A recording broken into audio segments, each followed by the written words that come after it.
Bapak Ibu, mari kita bersatu di dalam doa sebelum kita mulai acara kita ini. Mungkin bisa kita hentikan sejenak, kita sampaikan ke Tuhan dulu untuk acara kita hari ini. Mari kita berdoa. Bapa yang bertahta di dalam kerajaan surga, terima kasih kami ucapkan untuk pagi yang berbahagia ini. Kami berkumpul di tempat ini para orang tua yang meluangkan waktunya untuk mengikuti acara seminar hari ini. Bapak, kami sungguh sangat bersyukur oleh karena Tuhan sudah memberikan untuk anak-anak yang sudah Tuhan titipkan kepada para orang tua di tempat ini. Bapak, kami berdoa supaya acara kami ini Engkau berkati. Kami berdoa supaya seminar ini memberkati para orang tua yang datang. Kami berdoa untuk Ibu Handi yang akan memberikan penjelasan untuk seminar ini. Kami berdoa biarlah Roh Kudus-Mu, biarlah hikmat yang daripada Tuhan turun atas Ibu Handi sebagai pembicara.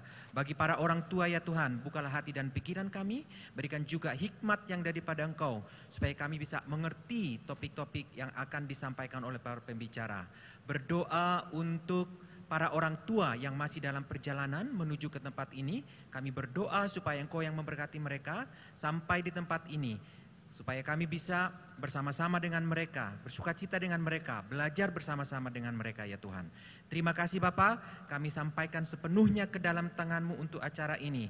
Mulai dari awal, pertengahan, hingga akhirnya acara ini, kami berdoa biarlah berkat Tuhan yang melimpah atas kami.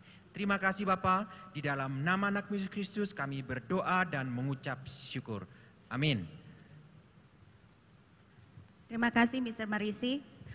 Selanjutnya akan langsung kita panggil narasumber kita, Ibu Hanli Mulyani dari SOA, Sahabat Orang Tua dan Anak yang berkedudukan di Jakarta. Beliau adalah seorang psikolog, konsultan untuk parenting, bullying prevention, learning difficulties, study and career direct, juga menjadi narasumber di Indonesia dan beberapa kali menjadi narasumber di luar negeri. Mari kita sambut Ibu Hanli Mulyani. Baik, terima kasih. Tidak menyangka langsung dimulai acaranya. Baik, selamat pagi Bapak Ibu semuanya, apa kabar?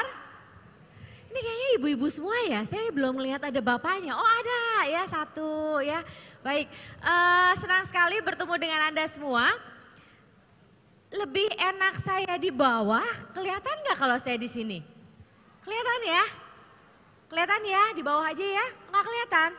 Oh, baik, nah hari ini kita akan belajar sama-sama mengenai how to deal with your child dan dengan remaja. Di sini saya mau tanya dulu, siapa yang anaknya masih TK? Ada yang punya anak TK? Oke, ada. Siapa yang punya anak SD? Ada juga. Siapa yang punya anak SMP? Ada juga. SMA?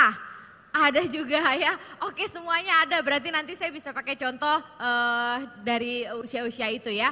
Terima kasih banget Pak Marisi dan PA dari Cita Hati atas kesempatan ini kita bisa belajar bersama-sama. Yuk kita mulai ya. Ada yang sudah pernah mengalami ini dengan anak-anaknya? Aduh tolong ya, gergetan banget sama anak, udah pernah mengalami?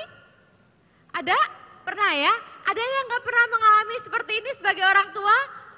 Wah itu malah bingung ya, kalau jadi orang tua gak pernah gemes sama anaknya, gak pernah kesel, gak pernah bingung ya. Nah ada yang pernah mengalami ini? Wah kalau ini gak boleh ya, gak boleh sampai give up ya. Nah Bapak Ibu, saya mengapresiasi sekali Anda semua ada di sini hari ini. Dan katanya jumlah pesertanya sampai 200-an. Karena pilar kesuksesan pendidikan anak itu terdiri dari 3. Yang pertama itu pilar orang tua, yang kedua itu pilar sekolah atau guru, dan yang terakhir itu pilar anak kita sendiri. Jadi kalau anak kita mau sukses dalam konteks pendidikan, 3 pilar ini harus bekerja bersama-sama, harus selaras.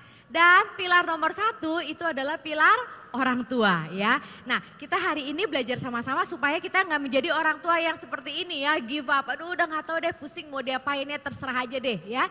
Jangan sampai seperti itu. Nah itu kan kalau di sisi orang tua ya Bapak Ibu, kita suka ngeluh. Kalau ada klien-klien datang ke ruang konseling kami di Serpong, itu pasti kalau orang tua datang duluan, yang dikeluhkan siapa Bapak Ibu? Siapa yang bermasalah biasanya? Anak ya, aduh Bu Hali tolong deh tuh konseling anak ya, pusing sama anak ya. Anaknya bermasalah gitu ya, fokus pada anak.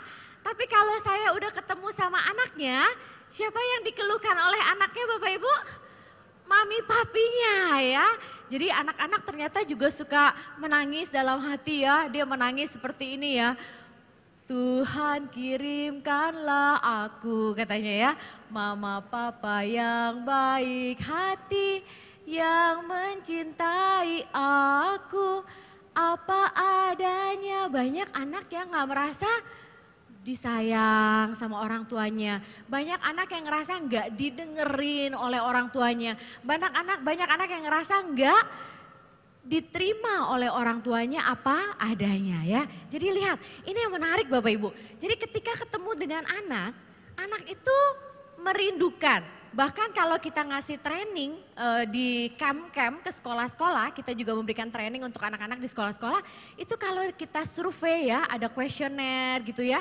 Ada satu sesi mengenai assertive communication. Siapa figur yang paling mau kamu datangi kalau kamu mau nanya sesuatu atau kalau kamu punya masalah. Bapak Ibu, trust me. Mau usia remaja tapi tetap figur pertama yang mereka sebenarnya ingin datangi itu adalah orang tua. Nah artinya kebutuhan anak untuk deket sama orang tua, untuk akrab itu tinggi ya. Nah di sisi lain kalau di sisi orang tua juga punya kebutuhan untuk deket sama anaknya. Tapi pertanyaannya kenapa jadi ada gap padahal dua-duanya pengen deket ya, pengen akrab, pengen saling didengar dan saling mendengarkan. Nah itu yang akan kita pelajari hari ini. Why ya?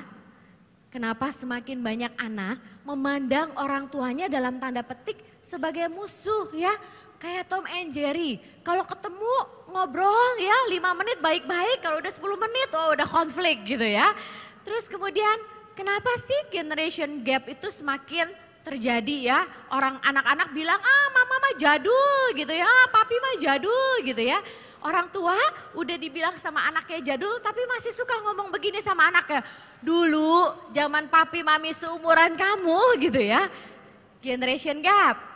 Terus kemudian ini kayaknya mengapa semakin banyak orang tua yang merasa kesulitan berbicara dan dekat dengan anak-anaknya. Bapak Ibu, kita belajar susah payah ya untuk menjadi apapun profesi kita, betul nggak? Siapa di sini yang profesinya seorang dokter? Nggak ada. Siapa yang profesinya seorang accounting?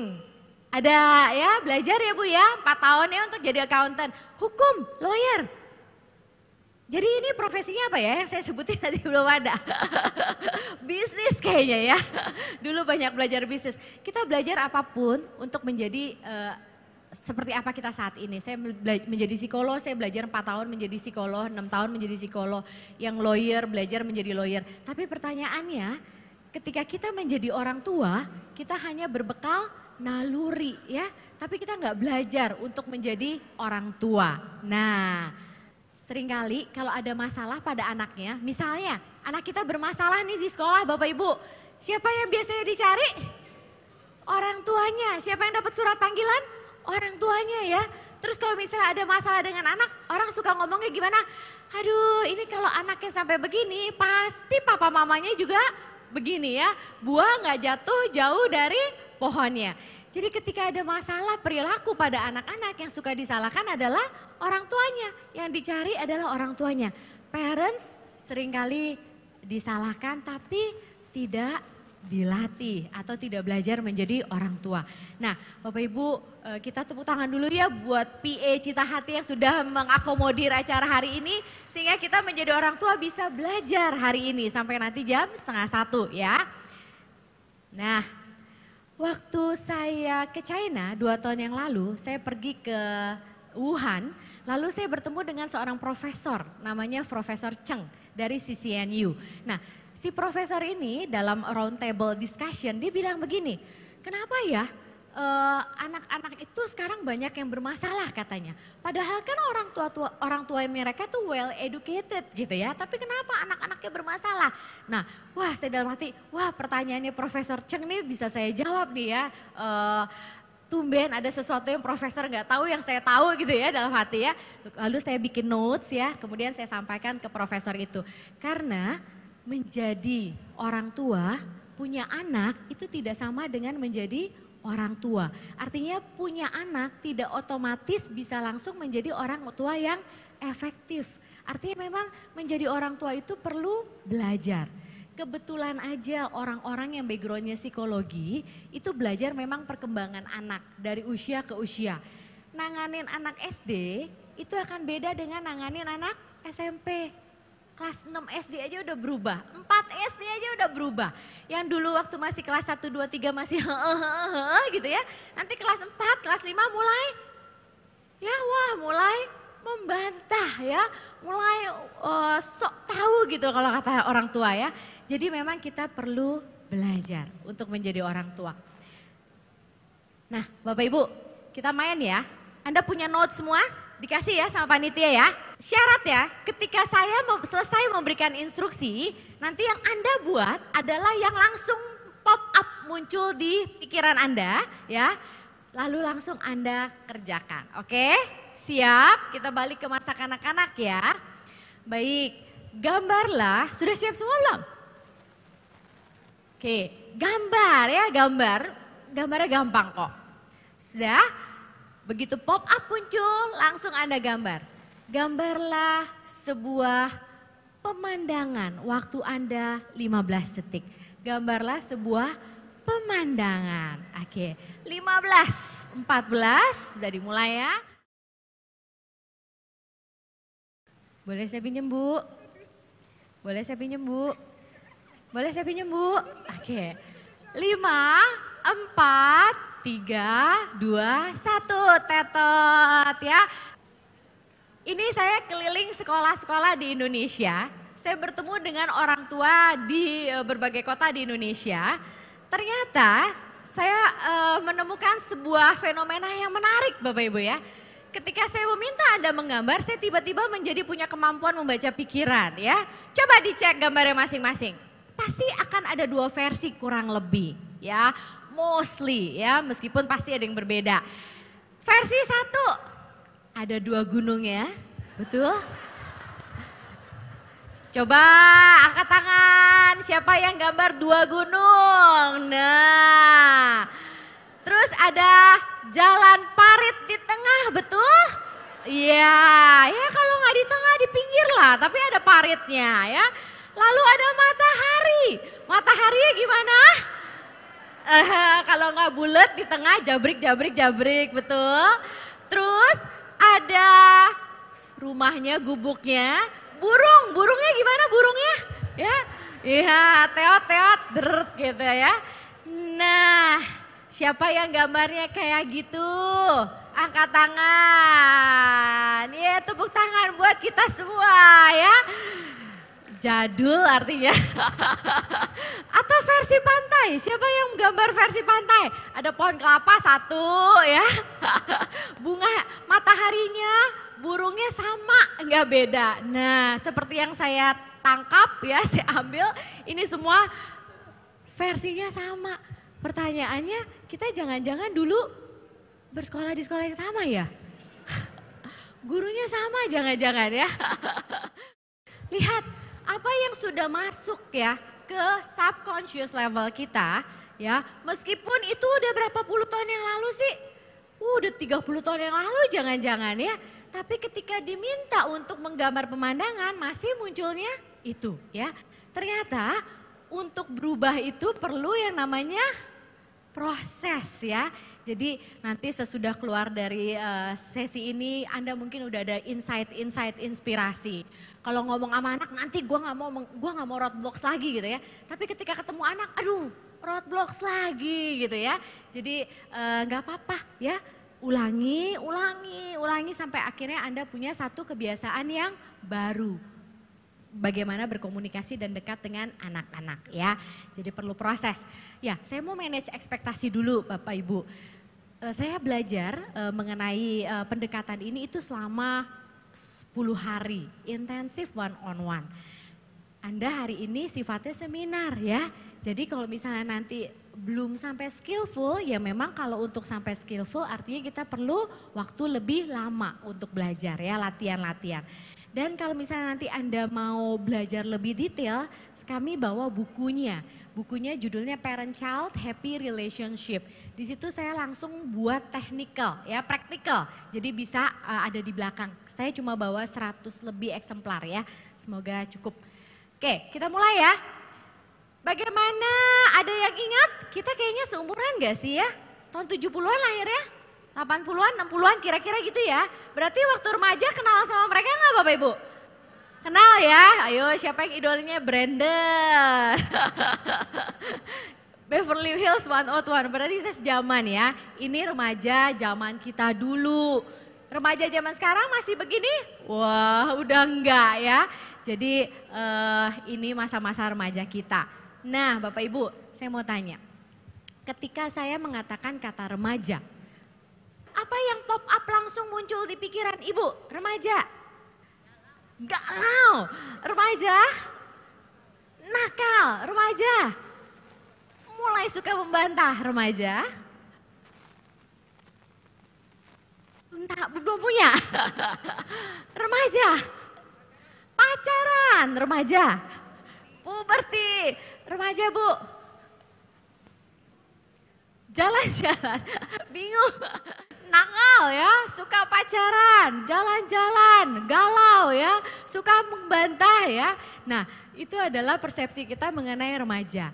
Nah Bapak Ibu, mulai sekarang saya mengajak Anda untuk menggunakan kosakata yang positif untuk menggambarkan perilaku remaja ya. Tapi betul, memang remaja itu kalau di buku psikologi perkembangan anak, masa remaja itu disebut sebagai masa galau atau kalau di buku bilangnya enggak galau, ini pakai bahasa Indonesia ya, disebutnya storm period. Jadi kalau di buku textbook perkembangan psikologi, satu-satunya masa yang mendapat julukan storm period itu memang cuma remaja, galau ya. Nah kenapa galau nanti kita akan bahas sedikit.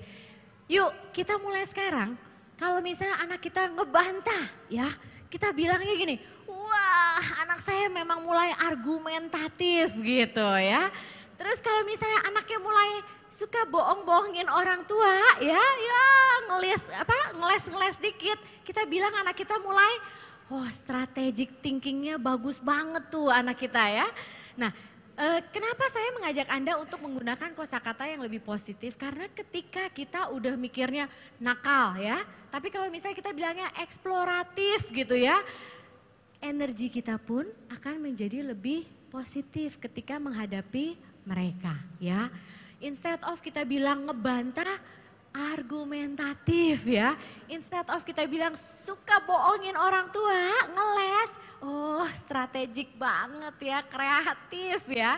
Ya kita gunakan kata-kata yang lebih positif ya untuk menggambarkan perilaku mereka. Oke. Yuk kita bahas sedikit mengenai remaja, meskipun waktunya sebenarnya sangat terbatas, tapi ini adalah ciri-ciri khas remaja karena di sini banyak orang tua SMP dan SMA. Ini akan menjawab Anda kenapa remaja suka ngebantah, ya, nakal, ya, mau menang sendiri. Cara berpikirnya, ya. Sebenarnya sisi positif ketika anak remaja mulai membantah adalah karena kognitifnya berkembang dengan pesat Bapak Ibu. Di usia remaja itu kognitifnya berkembang pesat ya. Nah karena kognitifnya berkembang pesat jadi dia mau mengemukakan apa yang dia pikirkan. Cuma cara mengungkapkannya itu masih banyak sekali didasari oleh emosi. Karena emosi remaja itu lebih mengambil alih daripada logiknya atau logikanya ya.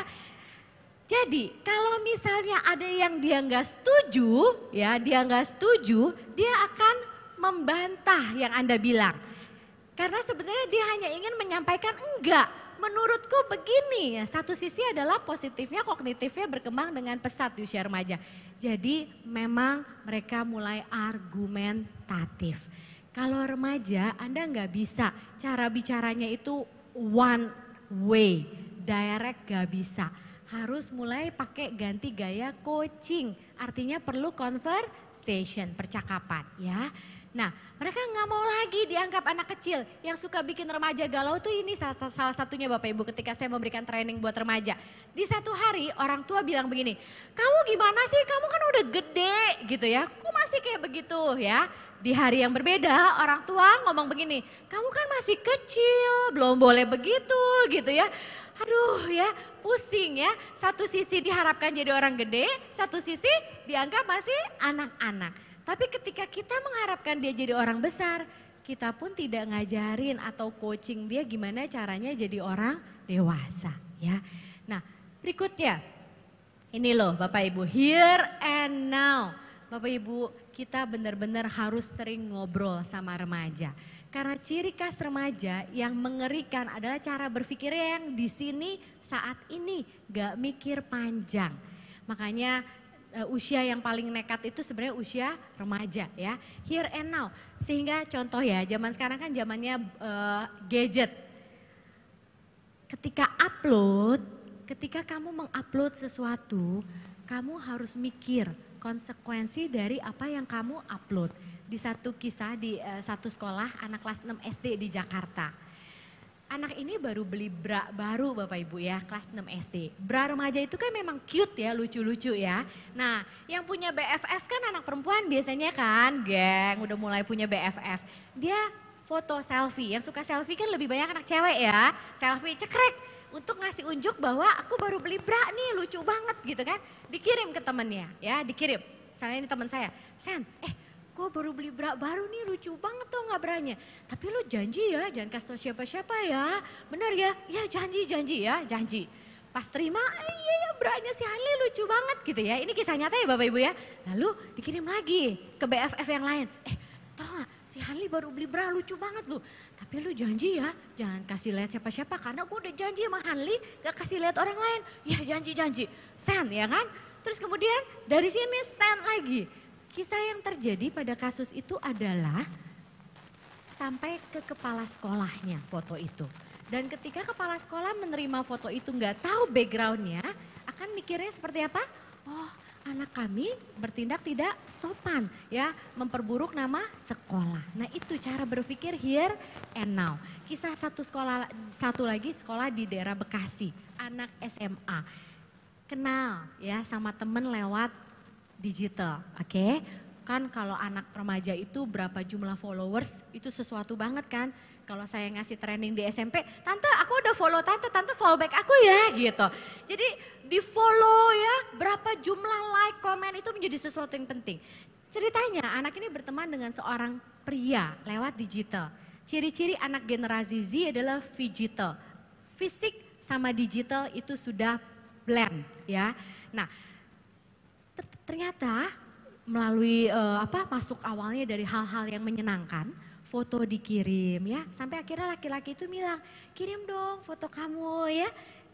Terus akhirnya kirim foto yang benar-benar paling seksi.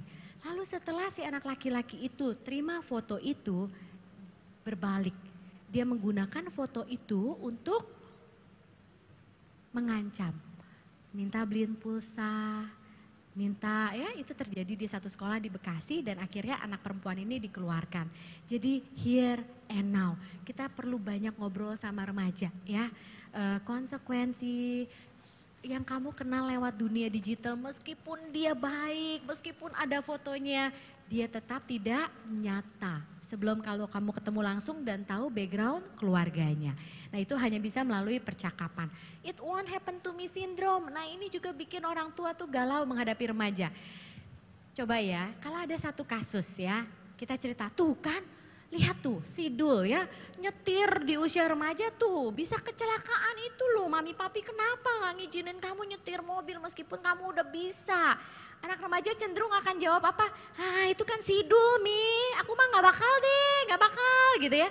Ini juga menjadi ciri khas remaja ya, yang bikin kita pusing menghadapi mereka.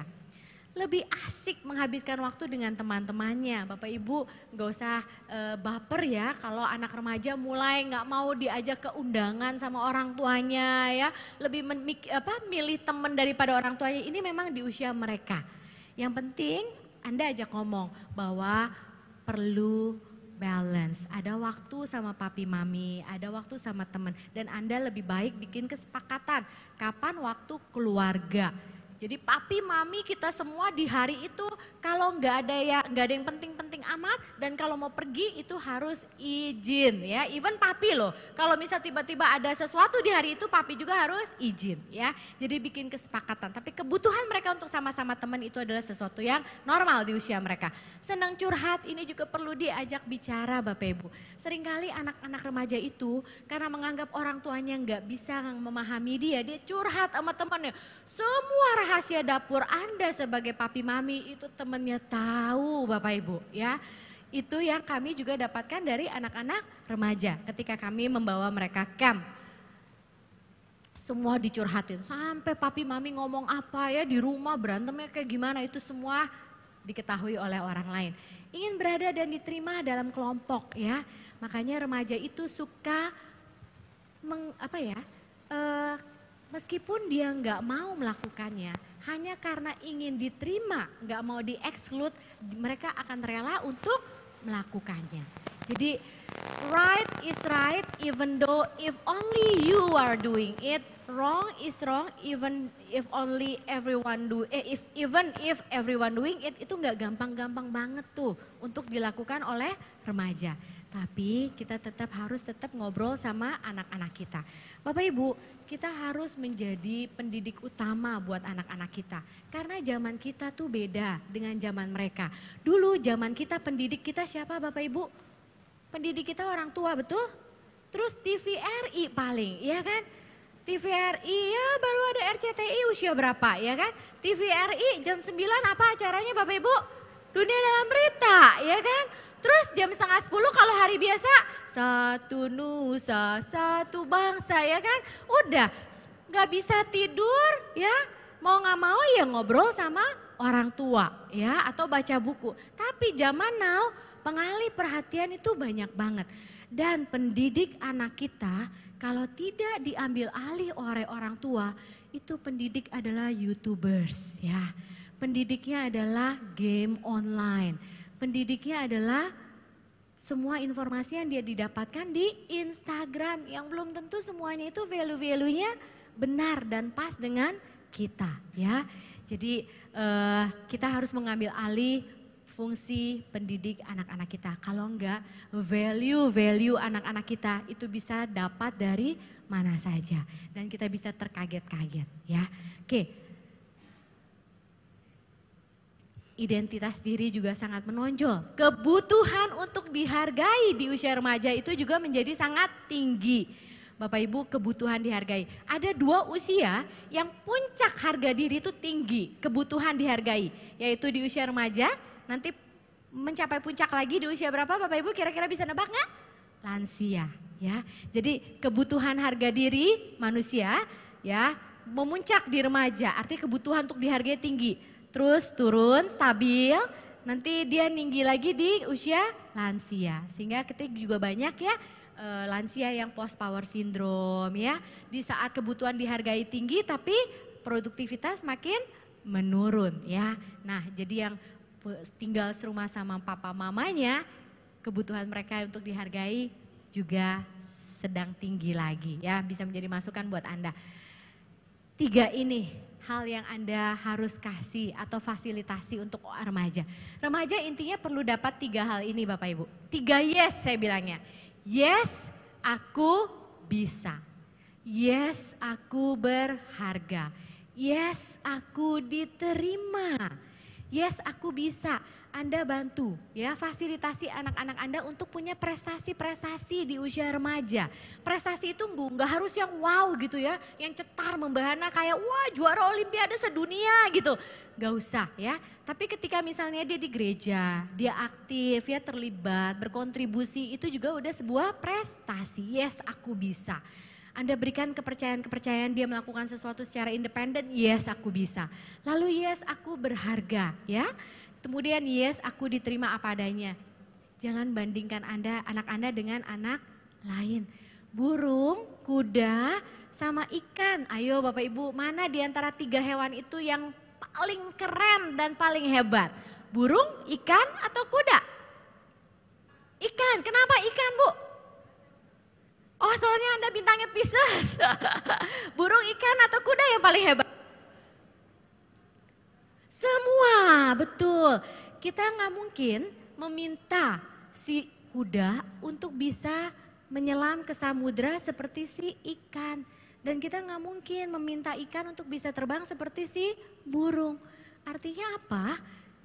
Yuk kenali anak kita kuda, ikan, atau burung. Kalau memang anak kita burung, kita yuk bantu cari angkasa yang seluas-luasnya untuk dia bisa terbang setinggi-tingginya. Ya, jadi sangat tidak mungkin dan tidak fair ketika anak kita burung, kita maksa dia untuk menjadi ikan atau kuda. Ya, ini sebuah metafora ya Bapak Ibu ya. Baik, nah jadi usia remaja itu the searching years. Dulu teman baik saya dibilang begini, Li, kalau anak gue udah remaja katanya, nanti gue akan mau mulai dikit-dikit ninggalin dia. Udah bisa kerja lagi, udah bisa sibuk lagi. Terus saya bilang gini, kalau gue kayaknya justru terbalik saya bilang. Saat anak remaja kayaknya pengen malah nanti punya home office, saya bilang begitu. Mereka itu tidak perlu untuk ditarik ya atau didorong. Tapi mereka perlu teman di sampingnya untuk membimbing mereka. Jadi bukan ditarik-tarik atau didorong-dorong. Mereka butuh seorang life coach dan life coachnya adalah orang tua. Anda nggak usah perlu kirim mereka ke life coach. Kita adalah life coach mereka ya. Nah, ini remaja SMA, singkat aja. SMA itu beda lagi. SMA itu kalau Anda punya anak SMA udah nggak suka di-treat lagi sebagai anak remaja atau anak kecil. Ciri khas anak SMA, mereka ingin di-treat adult to adult. Itu ciri khas anak SMA. Jadi adult to adult, mereka udah mau diperlakukan seperti itu. Dan kalau di usia SMA, anak kita harus sudah mencapai kematangan ini Bapak Ibu. Kematangan mental, ya meskipun katanya usia matang mental 22 tahun, tapi at least dia sudah lebih mature ya. Lalu kematangan fisik dan kematangan emosi sosial ya, mateng. Jadi nanti kalau dia daftar kuliah di mana, udah nggak ditemenin juga sebenarnya nggak apa-apa. Biarkan dia lakukan sendiri. Kalau anak SMA masih mamanya yang nyiapin dokumen untuk lamar ke university, masih mama papanya yang datengin universitinya, agent university. Harusnya di usia SMA mereka bisa menjadi orang yang sudah melakukannya sendiri ya. Oke, kita support. Usia di mana anak tidak lagi merasa di bawah tingkat orang yang lebih tua ya, di tingkatan yang sama. Ini ciri-ciri anak SMA. Lalu ciri khas SMA lagi, dia mulai mengenal akunya, mengenal loh ya. Kalau SMP kan searching, kalau ini mulai mengenal arah hidupnya serta tujuan yang ingin dicapai. Salah satu yang menjadi khas anak SMA adalah aku mau kuliah apa, aku mau kerja apa, aku mau berkarir seperti apa nantinya ya. Itu menjadi topik anak SMA. Oke, jadi juga Anda jangan memaksakan untuk anak menjadi seperti Anda dalam konteks karir dan profesi nantinya. Mereka dirancang oleh Tuhan untuk satu tujuan yang berbeda ya. Baik. Nah, kita masuk ke skill komunikasi, itu sekilas mengenai remaja. Kita masuk mulai ke how to deal with your teenager ya. Dengan Anda memahami remaja seperti itu, hopefully nanti di benak Anda udah nggak melihat anak remaja seperti makhluk aneh dari Mars ya. Tapi oh iya argumentatif, oh iya kognitif. Sehingga Anda lebih ngerti how to deal with them ya. Nah, ini cara berkomunikasi. Tahun 2013 Bapak Ibu, saya pergi ke Australia belajar satu pendekatan namanya Parent Effectiveness Training dari Thomas Gordon. Ini adalah Thomas Gordon. Pusatnya ada di Amerika, tapi saya belajar waktu itu di Australia karena lebih dekat aja ya. Nah, Thomas Gordon siapa dia? Dia adalah seorang clinical psychologist dari Amerika dan dia seorang yang dikenal sebagai pionir dalam teaching communication skills and conflict resolution method untuk orang tua, teachers ya, remaja. Waktu itu saya intensif programnya 10 hari one on one ya. Jadi memang cukup dalam sehingga bisa membuat buku. Karena saya pikir setelah belajar pendekatan ini, aduh kalau orang tua di Indonesia ngerti pendekatan ini rasanya akan mengurangi konflik ya. nggak banyak lagi Tom and Jerry antara orang tua dan anak. Kemudian saya pikir gimana ya caranya supaya orang tua tuh Indonesia banyak yang ngerti. Kemudian saya tulis buku. Buku pertama saya yang seperti ada di depan itu, How to Deal with Your Child, biru. Itu udah ada cetakan kedua, tapi cetakan keduanya juga sudah habis di Gramedia. Lalu saya remake menjadi Parent Child Happy Relationship yang ada di belakang ya. Nah kemudian ini adalah buku-bukunya Thomas Gordon. Jadi applied di parenting, applied di teaching, applied di organization juga. Kalau versi Indonesianya ini. Jadi buku ini sebenarnya isinya adalah buku yang Thomas Gordon juga buat, bahkan lebih lengkap. Karena di buku Thomas Gordon gak ada shifting the gear dalam komunikasi. Kalau di buku ini ada shifting the gear dalam komunikasi ya. Nah, ini backgroundnya. Kemudian ini buku kedua saya, Why Children Bully. Kalau Anda mau memahami kompleksitas pertemanan anak perempuan, anak laki-laki, kenapa ya mereka seperti ini, itu ada di buku ini. Bukunya juga saya bawa, saya hanya bawa 60 eksemplar kalau buku ini. Oke, Anda setuju nggak dengan ini? 90% katanya, masalah antara orang tua dan anak, bahkan gak cuma orang tua dan anak, masalah antara orang itu adalah komunikasi. Anda setuju? Setuju ya? Setuju ya, ujung-ujungnya komunikasi katanya ya, bahkan 90%. Nah kalau Anda setuju kita baru bisa lanjut. Ini kisah nyata Bapak Ibu. Jadi saya mengambil beberapa kisah nyata saya ketika saya konseling dengan anak-anak dan remaja di ruang konseling saya. Kisah pertama ya, ini semua kisah nyata nih ya. Bertemu dengan seorang anak laki-laki grade 8. Waktu itu mama papanya datang ke tempat saya duluan ya, sama lah. Bu, ini katakanlah namanya anaknya siapa ya? Si Boy. Aduh nih Bu Hanli, si Boy ini bermasalah gini, kita pusing ngadepinnya gimana ya Bu Hanli. Suatu hari saya bilang, saya perlu ketemu si Boy, ngobrol.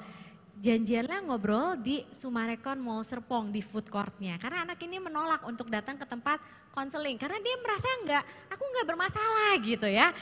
Ngobrol-ngobrol di food court. Kemudian dia bilang gini, ada satu statement yang menarik dari si anak laki-laki ini.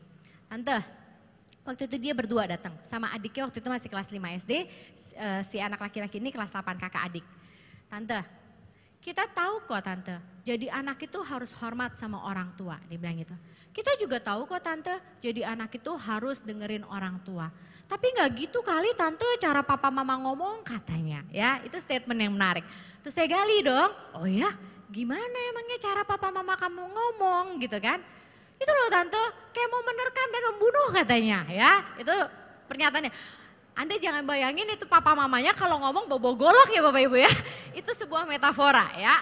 Nah, menerkam dan membunuh, menarik. Saya bilang menarik. Emang gimana maksudnya kamu menerkam dan membunuh? Terus dia keluar dari bangkunya, dia praktekin. Gini loh tante. Boy, lagi ngapain? Udah kerjain tugas kamu belum? Ini ngapain sih? Gitu ya. Oh, ya. Kalau tante berada di posisi kamu, saya bilang, tante juga mungkin merasakan hal yang sama seperti yang kamu rasakan ya. Tante, aku tahu, kita tahu kok jadi anak harus hormat. Kita tahu kok jadi anak harus dengerin orang tua. Tapi enggak gitu kali tante cara papa mama ngomong. Nah ya, hari ini kita belajar gimana cara papa mama ngomong ya. Berikutnya, bertemu dengan seorang anak perempuan grade 5. Ini waktu datang yang inisiatif itu mamanya Bapak Ibu ya. Papanya tidak punya inisiatif ya untuk mengajak anak ini datang. Jadi konseling pertama sesinya dengan orang tua, anak nunggu di luar ya. Bu Hanli, yes, mamanya dengan sangat sangat berapi-api cerita tentang si anak perempuan ini ya. Katakanlah namanya Jane gitu ya. Terus saya ketemu si Jane ya. Tapi papanya bilang begini, Bu Hanli, saya sih nggak ngalamin seperti yang mamanya alamin. Makanya ini inisiatif mamanya, istri saya katanya. Oh I see. Ketemu Jen bilang gini. Jen, kamu sayang papa mama? Aku sayang ya, aku sayang kok sama mama gitu ya. Aku sayang kok sama mama. Tapi nggak suka, mama tuh kalau ngomong tegas ya. Tadi dia cuma ngomong tegas. Saya pikir bagus dong ya, tapi tegas itu mukanya dia tuh kayak gak seneng gitu kan. Tegas, maksudnya kamu tegas tuh gimana? Ya tegas gitu tante, galak, nyeremin kayak hantu katanya. Ini metafora lagi ya. Nah, jadi again komunikasi lagi ya, mamanya berapi-api ya. Si Jen bla bla bla bla, si Jen juga menganggap mamanya galak kayak hantu. Oke. Ketemu dengan perempuan lagi kelas 6. Ini menarik. Menariknya gini, kasus ini sampai seperti sangat klinis Bapak Ibu. Bu Hanli, aneh deh, anak saya tuh sekolahnya di daerah Serpong, rumahnya di daerah Citra. Kalau yang ngerti Jakarta, kurang lebih butuh 1 jam 45 menit perjalanan lah kira-kira. Kalau di mobil, anak saya suka tidur. Sampai di rumah, wah kalau udah tahu di rumah ya, wah dia langsung kayak teriak-teriak, kayak tantrum gitu ya. Waktu konseling dengan anaknya, singkat cerita pokoknya, tante bukan rumahnya yang bikin aku kayak gitu. Aku enggak apa-apa kok sama rumah. Terus saya bercandain, yalah ya gak mungkin kan tembok itu jahat sama kamu, saya bilang gitu. Aku begitu karena mama katanya. Ini kebetulan aja ya, 2 topik ini mama loh, bukan berarti papa-papa aman ya. Kalau cerita masalahku ke mama, justru masalahku jadi tambah besar katanya ya. Baru cerita 1 kalimat mungkin mamanya udah langsung marah-marah ya, kritik ya. Aku malah makin takut dan makin panik. Ini kalau di buku saya, di seminar kita ini namanya roadblocks dalam komunikasi. Nanti kita akan kenali roadblocks dalam komunikasi. Berikutnya, bertemu dengan anak laki-laki umur kelas 9. Tapi saya rasa kalau ini banyak. Banyak anak-anak yang akhirnya menggunakan kata-kata ini. Percuma tante ngomong sama papa dan mama. Paling nanti cuma dinasehatin. Percuma tante ngomong sama papa mama. Paling nanti cuma dimarahin. Percuma tante ngomong papa mama. Paling nanti cuma ya percuma. Ya, jadi anak gak merasa nyaman ngobrol sama orang tuanya. Ini menarik lagi, berikutnya menarik. Kisahnya di hari Sabtu ada 4 anak remaja putri datang ke tempat saya. Anak remaja ini tujuannya untuk ngobrol-ngobrol mengenai psikologi karena ada proyek tugas sekolah. Tempat remaja putri ini kelas 8. Kemudian jam, kelihatan gak dari belakang? Kemudian waktu lagi ngobrol-ngobrol ada telepon bunyi. Telepon salah satu anak remaja putri itu bunyi. Kering kering kering kering kering gitu ya. Dah ya. Terus teman-temannya ketawa. Saya masih nggak merasa aneh ya kenapa teman-temannya ketawa. Terus bunyi lagi teleponnya ya. Kering kering kering kering kering. Teman-temannya ketawa lagi. Kan saya jadi kurius dong. Saya bilang, setiap kali temenmu itu terima ada yang telepon masuk ya 2 kali tadi, kok kalian pada ketawa? Tante jadi bertanya-tanya, kamu tuh pada ketawain apa gitu ya. Nah, yang dapat telepon itu dia nyodorin handphonenya ke saya, makanya saya foto, saya jadiin cerita ya. Karena ini menarik buat saya. Ini loh tante, katanya sambil malu-malu, ini loh tante. Terus saya lihat, wah ada si ceramah telepon 2 kali Bapak Ibu ya. Si ceramah namanya. Terus saya tanya sama anaknya ya, wah anak remaja, Anda kalau sama remaja gak usah terlalu serius Bapak Ibu. Siapa ini ceramah? Kok gak sopan banget kasih nama ceramah gitu ya. Kok usah kayak gitulah ya. Ceramah yang telepon. Saya bilang, nama yang menarik. Tante gak pernah ketemu orang dikasih nama ceramah. Saya bilang begitu. Emang ceramah siapa sih? Saya tanya gitu.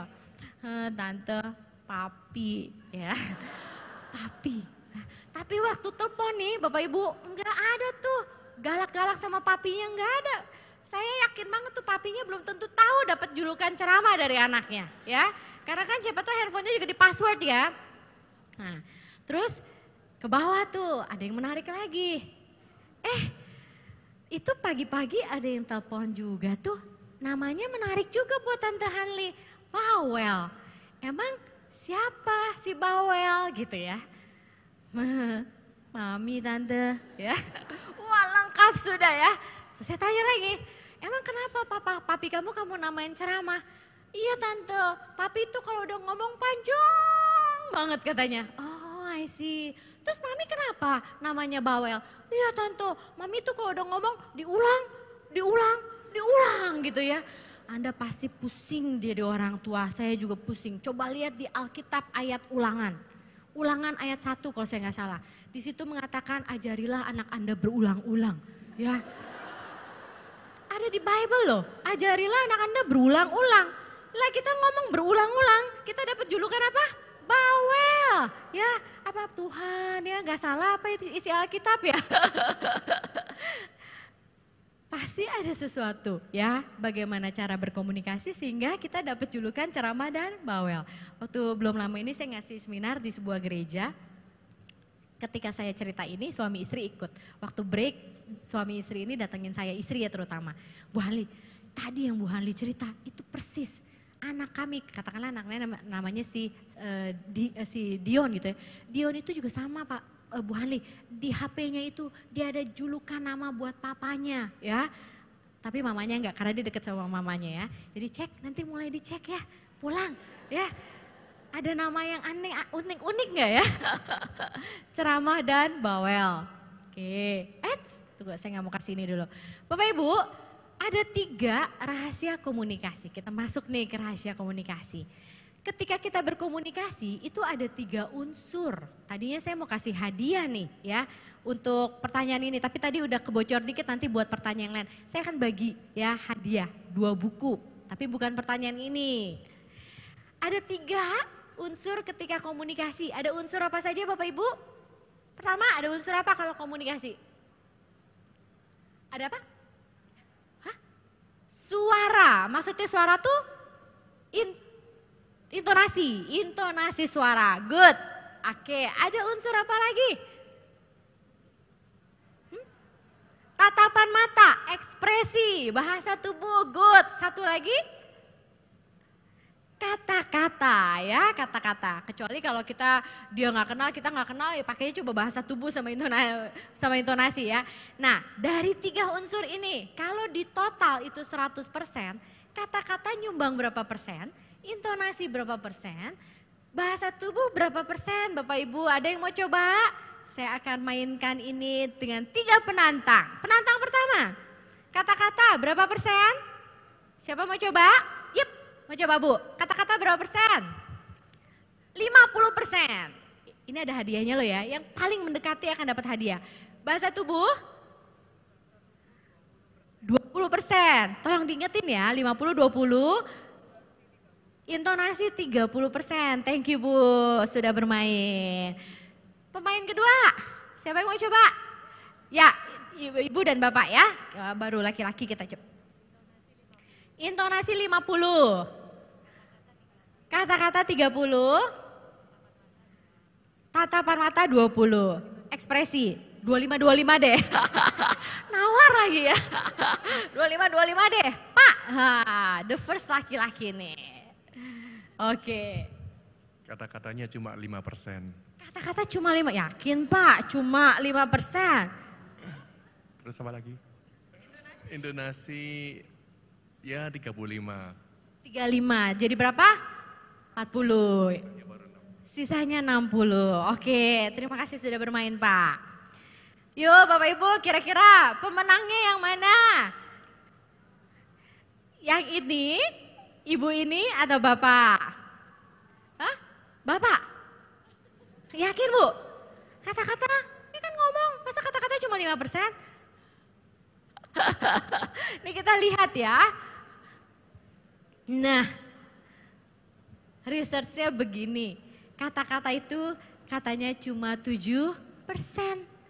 Intonasi itu 38%. Bahasa tubuh sisanya. Tapi biasanya intonasi dan bahasa tubuh berhubungan ya. Nggak mungkin kita intonasi tinggi mukanya tidak seperti intonasinya ya. Jadi Bapak Ibu, ini adalah rahasia yang pertama. Jadi yang dapat pemenangnya siapa? Yeay Bapak, tangkap Pak. Selamat ya Pak, dibaca ya Pak. Oke.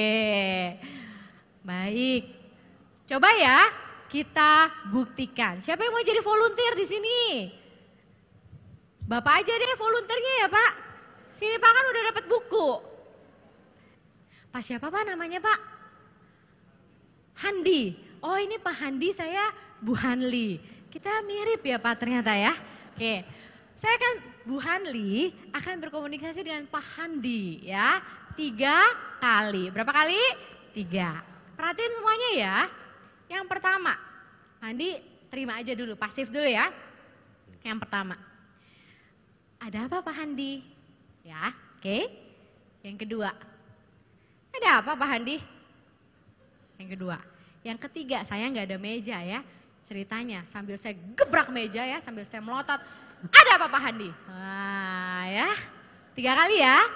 Pak, apa rasanya ketika saya berkomunikasi yang pertama kali? Lembut, Lembut. Bapak nyaman? nyaman. Nyaman. Gak takut sama istri kan Pak? Enggak. Oke. Yang kedua, apa rasanya? Biasa aja. Biasa aja. Oh laki-laki sih soalnya ya. Kalau perempuan udah ngomong apa loh ya. Yakin biasa aja. Ada apa Pak Handi? Gak baperan kayaknya ya. Yang ketiga Pak. Serem. Serem. Thank you ya Pak Handi ya. Salaman lagi. Oh, sama lagi. Iya. Oke, saya kira minta mic tadi. Nah pertanyaan saya. Kata-katanya sama nggak Bapak Ibu? Persis sama. Ada apa Pak Handi? Saya nggak tambahin kata-kata ada apa Pak Handi sayang. Di yang pertama, maaf saya juga nggak nambahin ada apa Pak Handi anjing. Yang ketiga enggak juga ya. Sama-sama ada apa Pak Handi. Tapi ketika saya deliver komunikasi saya dengan intonasi tertentu dan bahasa tubuh tertentu, penerima itu sudah bisa merasakan hal yang berbeda. Nah Bapak Ibu, mulai sekarang kalau berkomunikasi dengan anak, Anda perhatiin tuh intonasi sama bahasa tubuh. Sama ketika saya training ke anak-anak pun, anak-anak saya sampaikan mengenai ini. Kalau ngomong sama papa mama, itu perhatiin intonasi sama bahasa tubuh. Ya, akan beda dengan misalnya, kamu ya gimana sih? Gitu aja gak bisa gitu ya. Hai, kamu tuh gimana sih? Gitu aja kok gak bisa. Itu aja udah beda ya. Pergi, sekarang pergi kursus ya. Pergi, sekarang pergi kursus. Itu juga beda ya. Jadi mulai sekarang perhatikan rahasia pertama ini. Masuk akal Bapak Ibu? Masuk akal, angkat tangan ke atas yang kanan, diputar-putar, yang akan pintar hanya kalau yang melakukan, ditepuk jidatnya, masuk akal, masuk akal ya, masuk akal ya. Kalau yang gak dimasukin akalnya ntar lupa keluar dari ruangan ini. Nah Bapak Ibu, kita konteksnya adalah pendidikan ya. Saya juga mau menyampaikan, ini menjadi concern saya dan tim saya. Saya sering banget berkeliling sekolah di Indonesia. Mungkin lebih dari ratusan lah ya, di kota manapun. Dan ini menjadi fenomena sekolah di zaman now. Jadi banyak, kalau masalah bullying, itu tuh gak cuma bullying antar teman. Tapi juga sekarang banyak orang tua membuli anak, atau orang tua membuli sekolah, atau bahkan di sekolah-sekolah tertentu curhatan dari konselornya banyak murid membuli gurunya, ya luar biasa sekali Bapak Ibu. Nah ini juga menjadi concern saya, bagaimana orang tua ngomong dengan guru, dengan pihak sekolah, itu akan menjadi contoh bagaimana anak juga akan berkomunikasi dengan orang lain Bapak Ibu. Kalau kita ngomong sama guru dengan intonasi tertentu, aduh galak amat ya sambil nunjuk-nunjuk, muka melotot ya. Diakhiri dengan kita udah bayar gitu misalnya ya. Ini kenapa menjadi concern saya Bapak Ibu. Anak kita tidak akan mungkin bisa dididik ya. Atau menerima pendidikan yang efektif kalau dia sudah tidak respect dengan gurunya. Jadi orang tua yuk kita respect guru supaya anak juga respect sama gurunya. Kalaupun ada guru melakukan kesalahan, tegurlah guru tapi nggak usah di depan anak Anda. Atau ketika menegur guru pakai intonasi dan gesture yang sudah kita pelajari sama-sama ya Bapak Ibu ya. Nah proses pendidikan hanya akan terjadi dengan efektif ketika siswa rasa hormat terhadap gurunya. Kalau dia udah ngelihat orang tuanya nggak respect sama gurunya, waduh ya, juga anaknya akan susah untuk respect sama gurunya ya. Makanya saya pikir-pikir lagu yang dulu, hormati gurumu, sayangi teman, itu kayaknya udah jarang kali ya. Banyak sekarang justru yang terjadi sebaliknya. Jadi Bapak Ibu ingat, ketika kita ingin anak kita dididik ya, proses pendidikannya efektif, kita juga harus respect ya. Kalau Anda benar-benar udah nggak bisa respect sama guru-guru, sama kepala sekolah, sama sekolah ini, itu pilihan Anda ya. Anda bisa memilih sekolah yang lain. Anda juga nggak perlu memaksakan diri ya. Tapi ingat, ketika anak kita berada di sini, anak perlu respect sama figur gurunya, dan kita pun harus showing respect duluan ya. Intonasi, bahasa tubuh, dan kata-kata. Oke, berikutnya. Nah, kecolongan lagi. Clue. Apa yang paling bisa, ini rahasia berikutnya ya. Apa yang paling bisa membuat kita nyaman sama orang lain meskipun baru kenal. Baru kenal 5 menit. Ketika ada apanya sih sama ibu ini, saya langsung nyaman, langsung suka, langsung ngerasa akrab. Ketika ada apanya dengan ibu siapa namanya? Ibu Susan. Ketika ada apanya, ayo. Ketika Ibu Susan apa sih? Saya langsung nyaman, deket, akrab. Ketika ada apanya? Kesamaan? Eye level, eye contact. Kesamaan, apalagi? Senyum, keramahan, senyum. Saya akan buktikan ya, tidak selamanya senyum itu membuat orang tuh nyaman loh ya. Tapi bukan berarti Anda nggak boleh senyum loh ya. Keramahan itu nomor 2, keramahan itu nomor 2 ya. Nomor 1 ada. Nih ya, Anda pergi ke department store. Ada SPG ramah banget ya. Selamat siang Bu. Lagi cari baju apa bisa saya bantu? Kita akan bilangnya apa? Ya makasih gitu ya, saya lihat-lihat dulu gitu kan. Keliling. SPG-nya tetap ngikutin dengan segala keramahannya. Senyum lagi, senyum. Kita kesini dia ikutin lagi, Bu udah ketemu ukurannya apa? Lama-lama apa rasanya Bu? Pak, iri sih ya. Jadi keramahan senyum nomor 2. Nomor 1-nya apa? Ketika punya kesamaan. Coba Anda datang ke Jakarta, lebih banyak orang Jakartanya daripada orang Surabayanya. Ketika lagi ketemu ya, cengkoknya logatnya Surabaya ya, langsung nanya, Surabaya? Iya, Surabaya yang mana? Ketika tahu sama-sama Surabaya langsung apa Bapak Ibu? Langsung akrab, gue juga Surabaya gitu kan. Langsung deket, langsung nyaman. Kalau Anda keluar negeri yang jarang ada orang Indonesia ya, boro-boro ngeliat Surabayanya deh.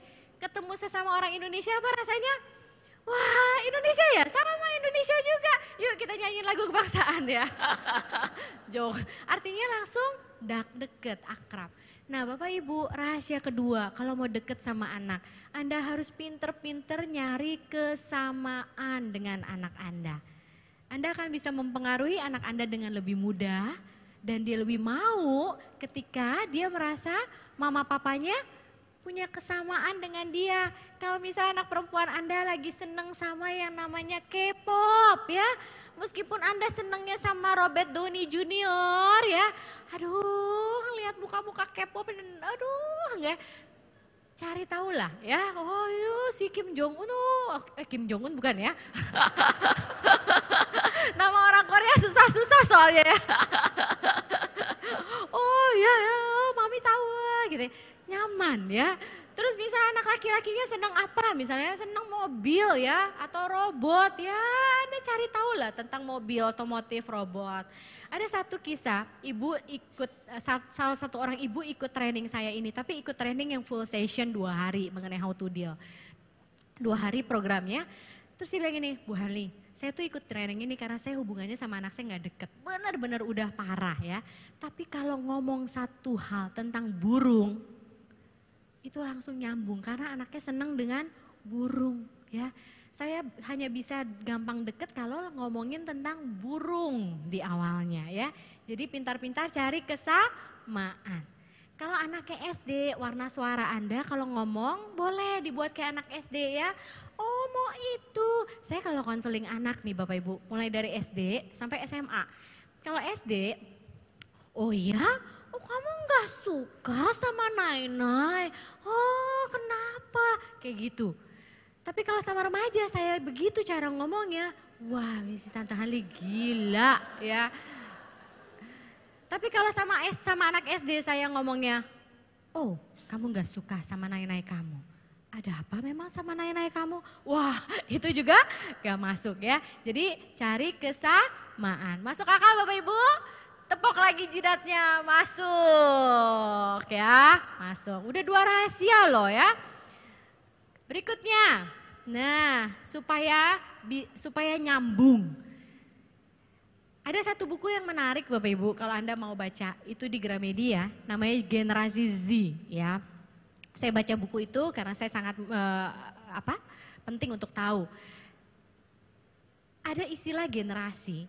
Sebenarnya istilah generasi itu enggak wah tahun ini langsung masuk, tapi hanya untuk membedakan ya.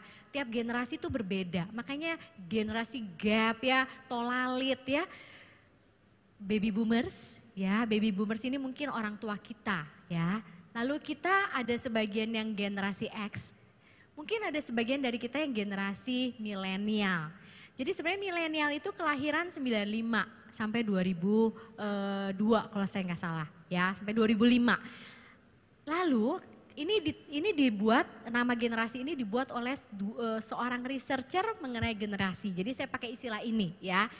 Lalu ada generasi Z. Nah itu generasi yang lahir tahun 2005 ke atas sampai 2012. Pasti kita semua punya anak generasi Z. Lalu ada yang namanya generasi Alpha yang lahirnya tahun 2012 sampai belum tahu kapan. Nah ada yang namanya generasi Gap kalau kita tolalit sama anak-anak kita ya. Jadi boomers biasanya punya anak milenial. Gen X punya anak Gen Z ya, atau Gen X juga punya anak Gen Alpha. Kalau kita nggak ngerti, kita akan menyamakan cara didik, cara deketin mereka dengan cara kita dulu ya, unconsciously. Atau mungkin juga karena kita nggak tahu. Saya kasih informasi mengenai 7 sifat utama generasi Z. Saya ada modul sendiri mengenai generasi Z. 1 itu digital Bapak Ibu. Jadi kalau misalnya kita berteman itu ketemu dong ya. Ketemu langsung itu adalah cara kita bersosialisasi. Generasi Z itu digital. Berteman antara fisik dan digital itu mereka sudah menganggap sama. Karena mereka terlahir udah dengan kondisi seperti itu. Tapi tenang Bapak Ibu, research mengenai generasi Z tetap membutuhkan pertemuan langsung. Jadi Anda nggak usah khawatir ya. Kebutuhan untuk bertemu langsung dengan orang nyata itu tetap tinggi ya. Nah, digital. Dulu kalau kita mau ketemu Andy Lau, dulu saya mengidolakan Andy Lau Bapak Ibu ya. Susah nggak? Susah ya. Tapi zaman sekarang mau ketemu idola gampang Kak? Gampang. Tinggal kasih komen di Instagram, dikasih tag ya, Andy Lau udah bisa lihat itu dari sono, betul nggak? Terus Andy Lau kasih komen kan, Sheshe nih gitu ya. Wah, mami, aku dapet ini loh ya. Udah gampang, zaman kita dulu, wah dapat komentar dari Andy Lau Sheshe nih, mustahil banget rasanya, betul nggak Bapak Ibu?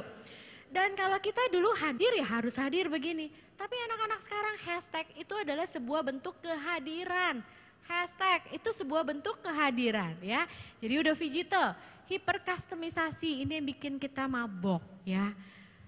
Dulu zaman kita sekolah, ingat nggak kalau mau beli kaset rekaman ya, CD. Kita suka CD-nya misalnya Bon Jovi, belum tentu semua CD Bon Jovi kita suka Bapak Ibu, benar ya? Tapi ya itu, anak-anak sekarang wah hiper customisasi ya. Dia punya di iPod-nya ya dia cuma milih lagu-lagu yang dia suka. Customize banget ya. Nah lalu realistis ya, ini agak susah jelasinnya, wikonomis ya. Buat dia kolaborasi ya, bisnis sudah lihat ya sekarang Gojek berkolaborasi dengan banyak.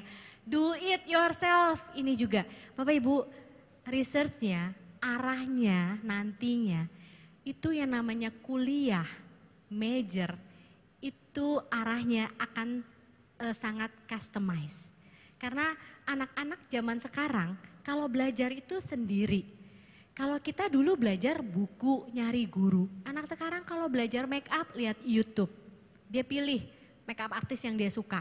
Kalau dia mau belajar apa, dia lihat YouTube ya. Dia do it, mandiri, sangat independen anak-anak Gen Z. Bayangin, anak-anak Gen Z yang independen, Anda atur-atur, wah nggak suka banget ya. Nah, arahnya nanti pendidikan pun katanya, tapi sekarang belum. Nanti jurusan pun mereka akan milih. Ya, kalau sekarang kan paket psikologi ya belajarnya ini, SKS-nya sekian. Paket engineering otomotif ya ini. Nanti arahnya katanya mereka kan bisa milih subjek-subjek yang mereka mau pelajari. Arah pendidikan katanya ke arah sana. Sekarang masih agak susah. Karena ketika udah hiperkustomisasi dan sangat independen artinya coba berapa banyak kurikulum atau RPPI, rencana pendidikan individual yang harus dibuat. Tapi arahnya ke sana. Oke? Sedikit mengenai generasi Z supaya kita nggak tolalit ya. Nah, Bapak Ibu, ciri khas konflik, kita udah masuk konflik sekarang nih ya. Ciri khas konflik dengan anak SD, TK itu tangible concrete effect konflik Bapak Ibu. Tangible concrete effect tuh gini. Nah, jangan main di ruangan ini banyak kaca, jangan main bola, nanti kacanya pecah gitu kan. Terus anak tetap main, dribble, prang, pecah kan kacanya, tangible concrete effect. Harus bawa ke dokter, ganti kaca ya. Oke, tapi kalau kita udah punya anak remaja, ciri khas konfliknya udah gak kayak gitu Bapak Ibu. Ciri khas konfliknya udah value collision. Anak remaja itu udah punya value sendiri yang bisa dia adopt dari manapun, terutama zaman sekarang YouTubers. Idolanya anak-anak generasi Z itu Bapak Ibu, bukan lagi Gal Gadot ya, bukan lagi Tom Cruise, bukan. Seringkali idola mereka adalah YouTubers Bapak Ibu ya. Jadi banyak sekali peran YouTubers memasukkan value buat anak-anak generasi Z ya. Nah, value collision, saya kasih contoh, kisah dengan klien saya. Anak ini sekolah di sekolah yang sangat international school, ada orang Koreanya, campur-campur lah, multicultural ya, nggak cuma lokal, culturalnya. Lalu anak ini mau tindik 3 Bapak Ibu, SMP ya, cewek. Mah, dia mau tindik 3, mau pakai anting 3 lah. Value-nya apa sih kalau anak remaja pakai anting 3?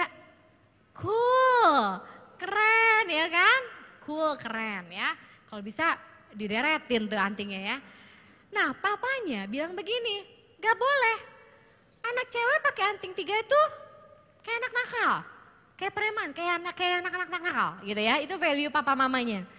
Terus nego-nego, anaknya bilang gini, ya udah gak usah tindik gak apa-apa. Pokoknya aku boleh pakai anting 3. Buat anak remaja kan yang penting kelihatan keren ya, kelihatan keren. Ya udah gak tindik gak apa-apa, aku tempel-tempel yang penting antingnya 3.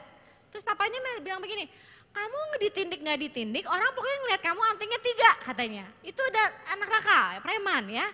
Ini value collision. Buat orang tua pakai anting 3 itu preman, buat anak remaja keren. Nah itu ciri khas konflik dengan remaja. Gak mau kuliah, mau langsung kerja ya. Jadi YouTubers atau online businessman ya. Buat kita value-nya sekolah itu tetap penting ya. Jadi makanya percakapan dengan anak-anak remaja itu semakin dibutuhkan. Percakapan ya Bapak Ibu bukan satu arah.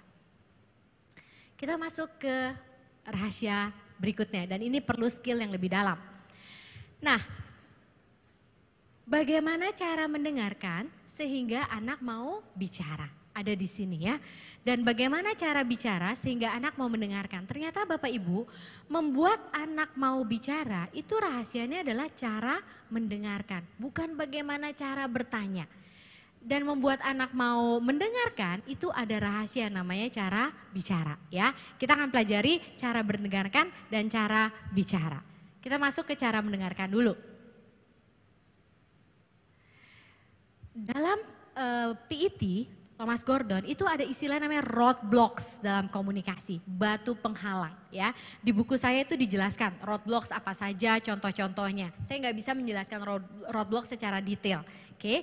Nah, tapi kita akan praktek ya untuk memahami, dapat sense roadblocks itu apa. Saya kasih kasus ya, Anda punya notes, Anda tulis jawabannya. Respon, bukan jawaban, respon, oke. Situasinya begini, saya peragain ya, situasi begini. Anak Anda, perempuan, umur 10 tahun, oke. Ini situasi di rumah nih. Iya, kelas 10 bukan umur 10. Kelas 10 ya, perempuan ya. Ini situasi di rumah di malam hari. Tiba-tiba dia ngomong begini, aku gak mau sekolah lagi. Buat apa sih sekolah? Apa pentingnya? Orang gak harus sekolah kok untuk bisa sukses dan kaya. Ya, lihat tuh YouTubers. Ya, oke. Itu statement dia ya, dengan intonasi begitu, dengan bahasa tubuh kayak gitu. Saya set dulu, settingannya adalah Anda value-nya sekolah itu tetap penting. Ya, kamu mau jadi YouTubers boleh tapi sekolah tetap penting. Silakan Anda respon anak Anda ketika situasinya seperti itu. Bagaimana respon Anda? Ditulis. Aku gak mau sekolah lagi. Lagian buat apa sih sekolah? Apa pentingnya? Tetap bisa kok sukses kaya, lihat tuh YouTubers ya, dengan ekspresi gitu, dengan intonasi segitu waktu ngomong sama orang tuanya. Oke, contoh kedua ya, disimpan dulu, nanti baru kita praktekin. Ma, Pa, nilaiku tuh jelek lagi. Ya, dengan intonasi seperti itu, ekspresi seperti itu. Padahal aku tuh udah belajar sungguh-sungguh. Silakan Anda respon. Yang berikutnya, anak laki-laki remaja Anda ya, seneng banget main futsal ya. Dia bahkan ikut klub futsal dan dia menonjol di klub futsal itu ya. 2 minggu yang lalu dia tuh baru minta dibeliin sepatu futsal ya, supaya mendukung dia sebagai pemain klub di futsal. Sepatunya mahal banget ya, harganya di atas 2 juta ya, 3 juta ya, sepatu futsal baru yang Anda dukung, Anda beliin. Hari ini dia ngomong begitu, pokoknya aku gak mau futsal lagi. Aku gak mau pergi main futsal lagi. Nah, silakan Anda respon. Ibu mau merespon contoh pertama? Yuk sini. Iya berdiri biar kelihatan Bu. Oke, siapa namanya? Ibu Catherine, oke. Baik, Ibu Catherine jadi mamah yang merespon si anak. Anda semua jadi anak ya. Jadi nanti ketika si mama merespon, anak-anak tolong respon balik ya sesuai apa respon mama, oke? Natural aja, natural. Aku gak mau sekolah lagi. Buat apa sih sekolah? Apa pentingnya?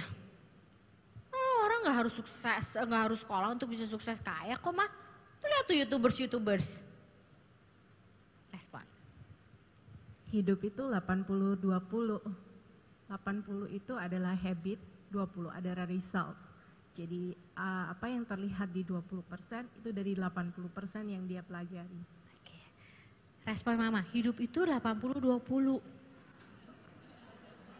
80 itu apa Bu? Coba ngomong sama anak-anak, ngomong sama anak-anak. 80 itu pelajaran. 20 result. 20 result. Terus Bu, result akan ditentukan oleh yang 80 yang dipelajari. Dari habit. Nah, anak-anak silakan direspon.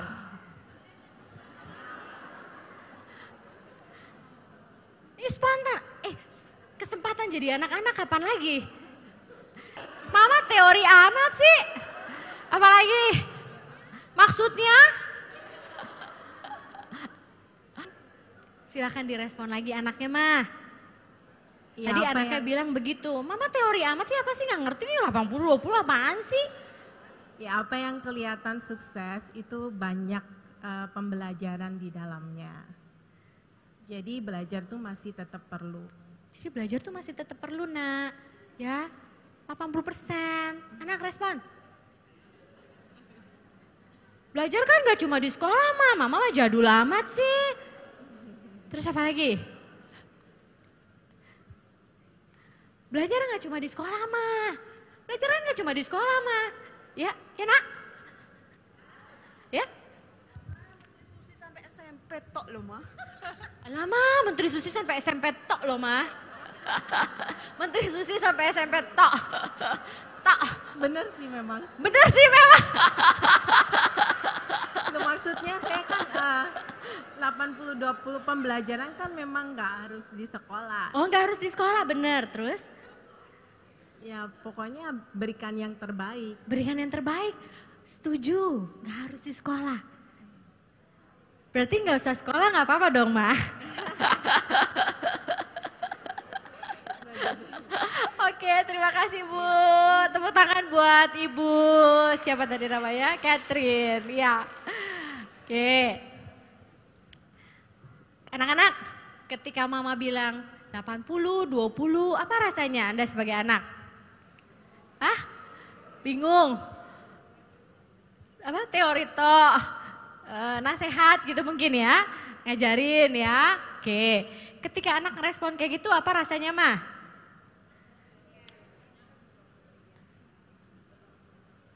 Belum beri pengertian yang clear ya. Sebel juga mungkin ya, dikit-dikit ya. Oh, cuma dibilang teori ya. Oke, yuk yang kedua. Siapa yang mau jadi volunteer? Yes, silakan Bu, ke depan Bu. Mami, sini Mi, di depan. Iya, supaya ini Mami, Anda semua jadi anak-anak ya. Oke, tepuk tangan dulu buat Mami 1 dan Mami 2. Kok kesini?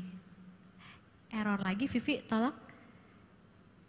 Oke, silakan Mi direspon. Tadi yang kedua case-nya mengenai, Ma, nilaiku tuh jelek lagi, aku gak ngerti deh.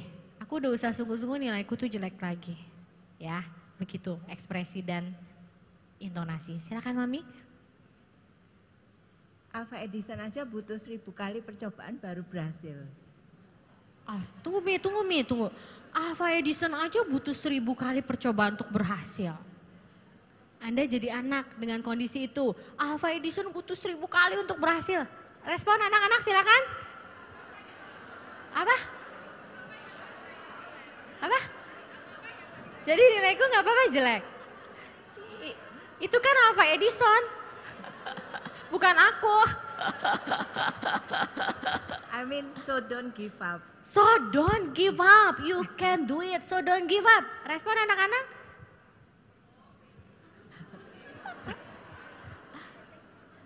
Udah aku udah give up, aku kan bukan yang nggak mencoba mah gitu ya. Oke, anak rasanya gimana ketika direspon lagi frustrasi, diresponnya don't give up, Alpha Edison aja. Rasanya gimana? Apa perasaan kita? Tambah down, tidak dimengerti, tidak. Padahal tujuan orang tua baik nggak? Baik ya. Thank you ya Mami, tepuk tangan buat Mami. Oke, ya. Yang ketiga. Jadi yang ketiga siapa yang mau jadi volunteer? Bapak-bapak nih, bapak-bapak. Ayo bapak-bapak. Mama-mama juga boleh kalau bapak-bapaknya nggak ada. Yuk, siapa yang mau volunteer? Ya, sini Bu. Oke. Mami, ini anak laki-laki kayak gini. Anda semua jadi anak ini ya. Anda semua jadi anak ini. Responnya yang lebih frontal gitu loh ya. Yang lebih spontan biar berasa ya. Biar berasa latihannya. Oke, namanya selfie. Baik. Silahkan direspon langsung. Ya nggak apa-apa nggak mau futsal. Tapi kenapa nggak mau futsalnya? Ya nggak apa-apa nggak mau futsal. Tapi kenapa nggak mau futsalnya? Anak respon. Ya pokoknya nggak mau aja. Bosen. Pokoknya nggak mau aja bosen. Yakin bosen. Yakin Mau dicoba bosen. dulu. Apa? Dicoba dulu. Dicoba dulu. Yakin bosen dicoba dulu. Respon anak-anak? Hah? Orang udah nggak mau? Aku udah bilang aku nggak mau. enggak katanya. Dicoba dulu lagi sekali, kalau enggak ya udah enggak usah. Dicoba dulu sekali, kalau enggak ya udah enggak usah. Anak-anak respon? Ah? Sudah dicoba, pokoknya aku nggak mau, kali ini aku nggak mau gitu ya. Oke, terima kasih. Tepuk tangan buat Ibu Selvi. Nah, buat mami-mami yang di depan rasanya gimana? Gampang nggak merespon anak? Nggak gampang ya. Buat anak ternyata setelah dapat respon dari mami rasanya gimana? Nggak dimengerti, nggak didengarkan, nggak dipahami oleh orang-orang lagi frustrasi, orang lagi kecewa, udah usaha setengah mati, tiba-tiba aku berhadapan dengan motivator, yes you can do it, ya, don't give up ya, Alpha Edison 1000 kali, Walt Disney ya, McDonald, Kentucky Fried Chicken ya.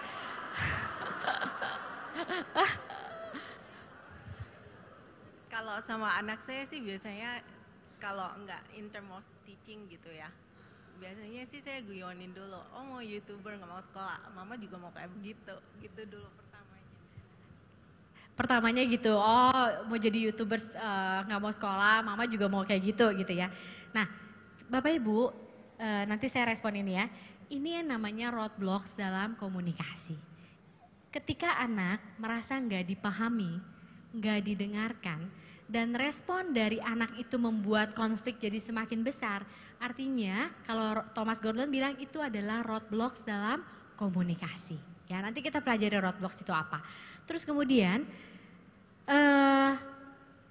hati-hati, karena saya pernah ngasih training ini ke guru di satu sekolah.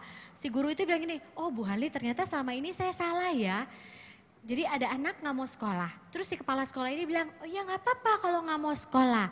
Jadi Bapak Ibu, jangan bilang nggak apa-apa nggak mau sekolah, atau nggak apa-apa jadi YouTubers, padahal sebenarnya value kita tidak ke arah sana ya. Nanti saya ajari tekniknya. Karena ketika bilang, oh ya nggak apa-apa, artinya kita sudah agree dengan perilakunya ya. Nah terus kemudian ya, intinya, ini kalau di Jakarta yang pernah saya dapatkan, kok mau kemarin udah beli sepatu 2 juta, sekarang bilang gak mau, buang aja sepatunya itu gitu ya. Ada orang tua yang responnya kayak gitu waktu role play ya. Ya mungkin kalau situasi sesungguhnya nggak akan sekalem itu ya. Karena kita menghadapi anak juga yang emosional.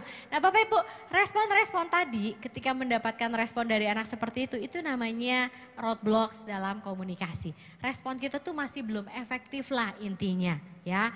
Nah karena nih, respon roadblocks itu ada 12 kalau menurut Thomas Gordon. Di buku ada dengan contoh-contohnya lengkap. Jadi ada kayak memerintah ya. Kamu tuh pokoknya harus futsal. Kamu kan udah berprestasi di sana. Kadang-kadang kita sebagai orang tua ngomong itu nggak cuma satu roadblocks Bapak Ibu. Udah roadblocks-nya memerintah, langsung ditambah nasihat, langsung ditambah kritik gitu ya. Panjang kali lebar. Lalu di sini banyak yang suka kenapa memuji dan agreeing kayak tadi ya. Kamu bisa, kamu pasti bisa. Kan bagus ya orang tua jadi motivator. Tapi ternyata itu roadblocks. Karena pada saat anak sedang kecewa dengan dirinya, itu kan perasaan dia. Tapi orang tua meresponnya menjadi motivator, anak merasa tidak dipahami perasaannya. Tidak didengarkan dan tidak diterima apa adanya. Itu menjadi roadblocks dalam komunikasi. Ada satu klien saya, anak kuliahan, dia depresi. Salah satu bottom of the con, nanti kita akan mengenal istilah bottom of the con, kenapa dia depresi adalah papanya memaksakan banyak hal dalam kehidupan si anak ini. Di waktu kita udah mau berpisah di sesi konseling, anak ini bilang begini, si remaja ini, Tante Harley, saya tuh sebenarnya udah ragu-ragu ke sini. Saya udah tanya sama teman saya, nanti kalau saya kesini ketemu psikolog atau ketemu konselor ini, saya akan dimotivasi nggak ya? Saya akan dinasehati nggak ya? Karena dia tidak mencari motivator ya, tapi dia mencari orang-orang yang mau mendengarkan dan menerima dia apa adanya ya. Nah, jadi ini adalah roadblocks, criticize ya. Kok kamu nggak mau futsal sih ya? Nggak mau jadi nggak mau sekolah, mau jadi apa kamu nantinya ya? Wah harus sekolah kayak gitu ya.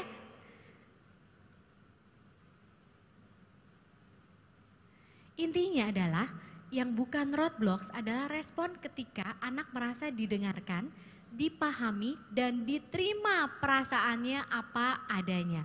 Bapak Ibu, ini pertanyaan yang sering muncul dari orang tua. Bu Hanli, waduh kalau kita menerima perasaan anak berempati artinya kita setuju dong sama dia. Enggak, menerima perasaan, mendengarkan dengan empati bukan berarti kita menerima perilakunya. Tapi respon pertama kita ketika kita mau anak untuk bercerita lebih lanjut ke kita dan dekat hubungannya dengan kita harus memberikan respon mendengarkan dengan empati. Di buku saya istilahnya saya ME, jadi kalau dengar kata ME artinya mendengarkan dengan empati. Nah Vivi tolong putarkan dulu filmnya, ini ada potongan film dari film Singapura. Saya potong karena saya pikir ini bagus banget untuk menjelaskan mengenai roadblocks dalam komunikasi dalam sehari-hari lah hubungan orang tua dengan anaknya di rumah. Kita nonton dulu ya film ini.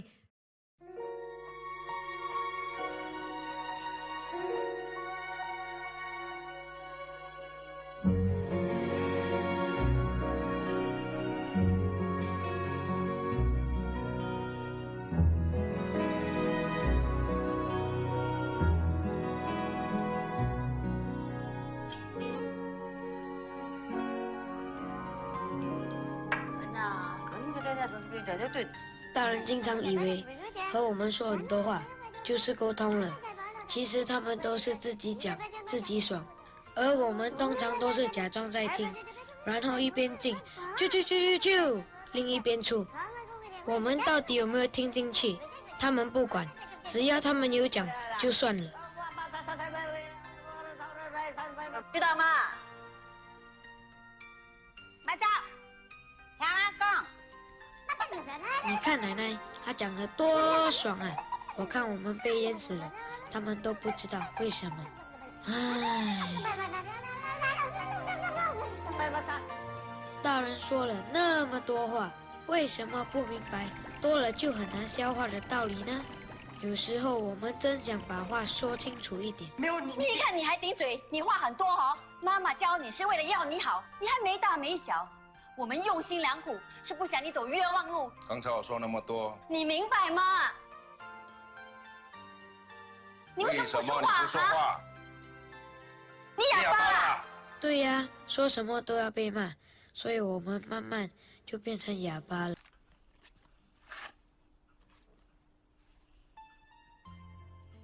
这就是我和爸爸妈妈联络的最好方法。那死编辑啊，整天要我加班，害我连自己的时间都没有。哎，我也是啊，整天就是 presentation， 累死了。哎，我先去看孩子，你倒杯水给我啊。哦。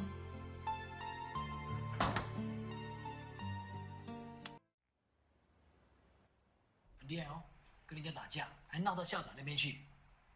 你知道我们有多丢脸吗？啊 ？I really disappointed in you。还是不。Sering kita lihat fenomena seperti itu dalam hubungan orang tua dan anak sehari-hari, itu roadblocks ya. Responnya orang tua itu cenderung menasehati, mengkritik, ngajarin, padahal bukan itu yang dibutuhkan oleh anak-anak kita ya. Yuk kita belajar sekarang bagaimana memberikan respon yang bukan roadblocks kalau gitu ya. Kita belajar satu skill namanya mendengarkan dengan empati, ME. Anda terima dulu konsepnya, nanti saya akan kasih contoh percakapannya seperti apa yang mendengarkan dengan empati. Prinsip-prinsipnya ingat dulu ya. Ketika seorang anak memutuskan untuk berkomunikasi dengan orang tua, artinya dia punya suatu kebutuhan. Thomas Gordon bilang, redefining the problem in terms of need. Jadi alih-alih kita melihat itu sebagai masalah, yuk kita temukan needs-nya apa, needs-nya. Ketika dia ngomong kasar seperti itu, needs-nya dia apa? Ketika dia nggak mau sekolah, needs-nya apa ya? Redefining the problem in term of needs. Kayak contohnya ya, orang demo. Ya kita melihat, wah problem ya orang demo, kita hanya fokus pada perilakunya. Tapi sedikit ketika orang demo itu kan ada needs. Konflik itu terjadi kalau I okay, you are not okay kan. Atau you okay, I not okay. Baru terjadi konflik ya kan.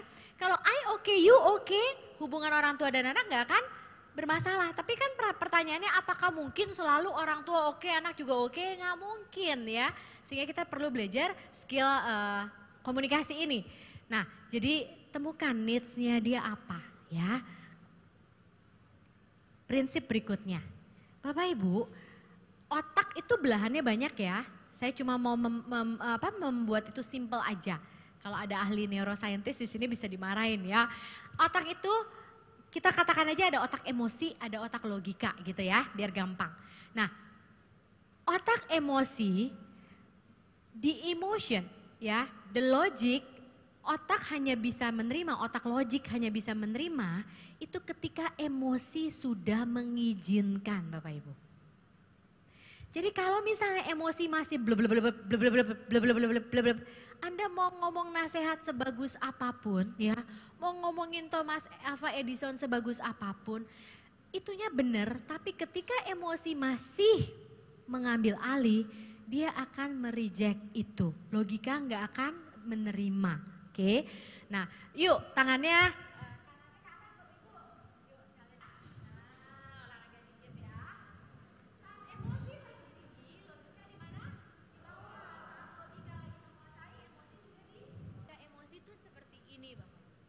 jadi ketika emosi mengambil alih, Hemjinet, seorang clinical psychologist dari Prancis, dia mengatakan the intellect, the logic thinking, the logic side of the brain can only absorb what the emotions allow.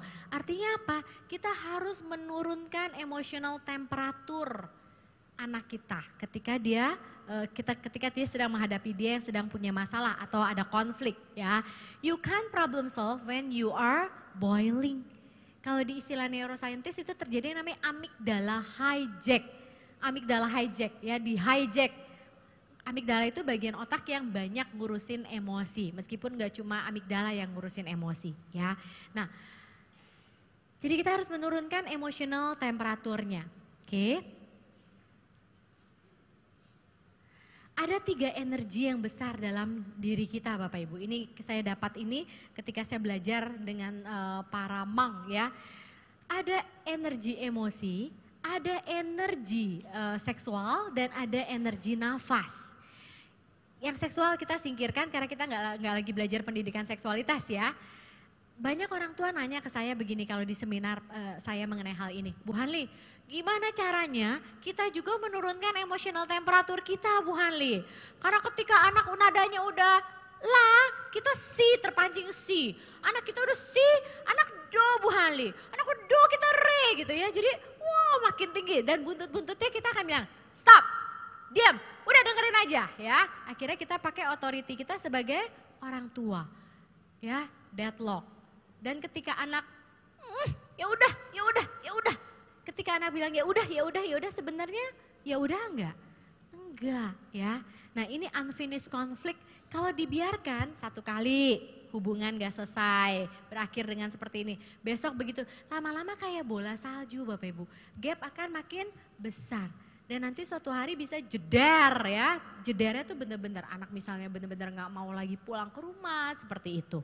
Nah jadi tips sederhana. Ubah energi emosi Anda menjadi energi nafas. Dulu sebelum saya belajar ini, saya tuh mikirnya, tarik napas, itu nasihat yang gak mutu. Tapi Bapak Ibu saya mau belajar pakai pendekatan dari Western. Saya belajar dari pendekatan Eastern. Itu yang namanya mindfulness ya, yang namanya energi nafas. Itu semua mengatakan hal yang sama. Coba ya, kita lagi capek ya, lagi kesel. Coba, ketika kita lagi kesel seperti kita buang napas gitu, rasanya ada sesuatu yang lebih ringan ya. Jadi satu tips sederhana, ubah energi emosi Anda menjadi energi nafas. Ya. Atau kalau Anda benar-benar udah gak tahan dengan anak Anda saat itu, Anda disconnect dulu dengan situasi. Disconnect tuh gini misalnya, aduh kalau diterusin nih ya, ini tangan bisa jalan nih misalnya ya. Bisa jalan nih, ini udah gak sabar. Anda disconnect ya, disconnect, Anda kemana dulu ya. Ubah state, ubah kondisi. Nanti ketika Anda udah tenang, emosional Anda, temperatur Anda udah tenang, anak juga udah turun, baru Anda sambung lagi. Dengan mungkin mengawali dengan, maaf ya tadi mama tiba-tiba pergi. Karena pada saat itu mama sudah gak tahan banget. Kalau mama terusin, mama bisa pukul kamu. Gak apa-apa disampaikan itu. Itu namanya I message dalam communication. Kita akan belajar setelah ini. Oke, ya ini tips sederhana saja. Disconnect, ubah energi emosi menjadi energi nafas. Nah, ini prinsip berikutnya. Bapak Ibu, bottom of the cone. Yang tadi saya bilang bottom of the cone. Ini sebuah prinsip. Artinya kalau es krim di atas ini rasanya stroberi Bapak Ibu. Ini metafora ya. Pertanyaannya, di bawah cone ini es krimnya rasanya apa Bapak Ibu? Apakah stroberi? Belum tentu, bukan. Bisa jadi coklat, bisa jadi vanila ya. Jadi yang mau saya sampaikan dari cone ini adalah masalah yang tampak dalam perilaku itu belum tentu atau hampir selalu bukan masalah yang sesungguhnya. Saya kasih contoh, misalnya ada 3 anak, ini seorang guru nih di kelas, ada 3 anak. 3 anak ini perilakunya sama, teriak, banting tasnya, nendang meja ya. Perilakunya sama nih 3-tiganya. Pertanyaannya bottom of the cone-nya, penyebab anak berperilaku seperti itu sama enggak? Belum tentu. Anak A ternyata setelah dikonseling penyebabnya bottom of the cone-nya adalah iya tadi pagi aku habis dimarahin sama papa mama ya. Oh ternyata habis dimarahi sama papa mama. Anak kedua ketika sesudah dikonseling oleh konselor ketemu bottom of the cone-nya. Ternyata bottom of the cone-nya apa? Oh ternyata tadi pagi dia baru cemburu ya. Karena cewek yang dia taksir lagi deket sama cowok lain ya. Anak ketiga ternyata setelah dikonseling bottom of the cone-nya apa? Oh ternyata dia tadi pagi baru menghadapi papa mamanya yang sedang bertengkar. Lihat, masalah yang tampak dalam perilakunya sama. Sama-sama teriak di kelas, nendang ya, nendang meja. Tapi ternyata penyebabnya bisa berbeda-beda. Nah Bapak Ibu kita sebagai orang tua atau guru, kita suka orang dewasa ya menghadapi anak, kita suka fokus pada perilaku yang tampak. Ya, misalnya dia berbuat tidak sopan ya, berkata kasar. Oke, sekarang kamu tulis 10 halaman. Saya tidak boleh berkata anjing lagi. Saya tidak boleh berkata kasar lagi. 5 halaman berikutnya saya harus berkata sopan. Kita fokus pada perilakunya. Padahal kita nggak tahu bottom of the cone dia ngomong anjing kasar sama temennya itu apakah benar-benar karena dia anak yang gak sopan atau kasar atau karena ada hal yang lain. Jadi Bapak Ibu kita harus ketemu, harus cari tahu bottom of the cone. Kenapa anak kita berperilaku seperti itu? Kenapa dia mau jadi YouTubers? Kenapa dia gak mau sekolah lagi? Apakah benar karena pengen jadi YouTubers atau ada yang lain? Ya, kenapa dia gak mau futsal lagi? Apakah karena memang dia males, gak komitmen, gak konsisten atau gak tahu ada apa di futsal itu ya. Kenapa dia tadi yang pertama kenapa dia sedih seperti itu ada apa. Jadi temukan bottom of the cone ya. Sama lah kita juga orang dewasa ya lagi males ngapa-ngapain ya. Kok kayaknya gak enak perasaannya, ketemukan bottom of the cone-nya apa. Nah, masalah yang sesungguhnya ada di sini. Karena kalau kita fokus, yang kita address adalah ini, nggak mau ikut futsal lagi. Ayo komitmen ya, sayang prestasi kamu udah bagus, kamu jangan males. Kita hanya fokus padanya, tapi ternyata dia di futsal ternyata sedang berantem dengan atau dia sedang di-exclude sama teman satu klubnya ya, kita nggak tahu bottom of the cone-nya apa. Sehingga kalau kita tahu ini, kita address bottom of the cone-nya, biasanya perilakunya pun akan hilang. Ciri-ciri kalau kita belum address masalah yang sesungguhnya adalah perilakunya tetap muncul. Ya, oke. Ketika anak-anak marah, mereka menunjukkan pada kita yang namanya verbal cues dan non-verbal cues. Nggak mau sekolah, gurunya parah, ya. verbal cues ya, atau non-verbal. Ya cuma nangis, seharian nangis, kita nggak tahu bottom of the cone-nya apa. Jadi kita harus tahu bottom of the cone. Nah pertanyaannya gimana supaya tahu bottom of the cone-nya, supaya anak mau cerita. Gimana caranya supaya anak mau cerita dan membawa kita sampai ke sini. Skillnya adalah mendengarkan dengan empati dan hindari roadblocks. Karena roadblocks itu anak gak akan membawa kita sampai ke sini. Ketika kita udah roadblocks, anak pasti udah males. Ya, dia gak akan membawa kita sampai ke sini. Ayo bisa, kamu pasti bisa. Ayo bisa, you can do it, you can do it, you can do it. Dia gak akan cerita lagi kenapa dia sedang frustrasi karena nilainya jelek saat itu. Sampai saat ini bisa dipahami Bapak Ibu? Nanti gimana cara mendengarkan empati saya ajarin. Mendengarkan dengan empati itu mengatasi resistensi anak. Saya kasih contoh conversation mendengarkan dengan empati. Kisah dengan dua orang anak kembar ya. Ini saya masukkan di buku pertama saya yang How to Deal. Tapi saya nggak tahu saya masukkan lagi di buku ini atau enggak. Karena kisahnya menarik. Remaja kembar kelas 8 laki-laki ya Bapak Ibu ya. Waktu pertama kali orang tuanya datang ke tempat saya keluhannya gini.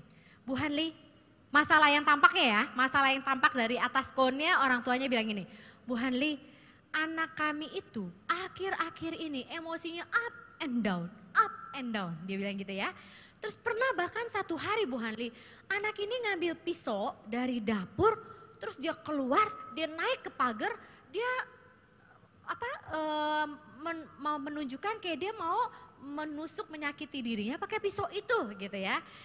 Orang tuanya mikir, apa anak kami depresi ya Bu Hanli? Kita harus bagaimana ya?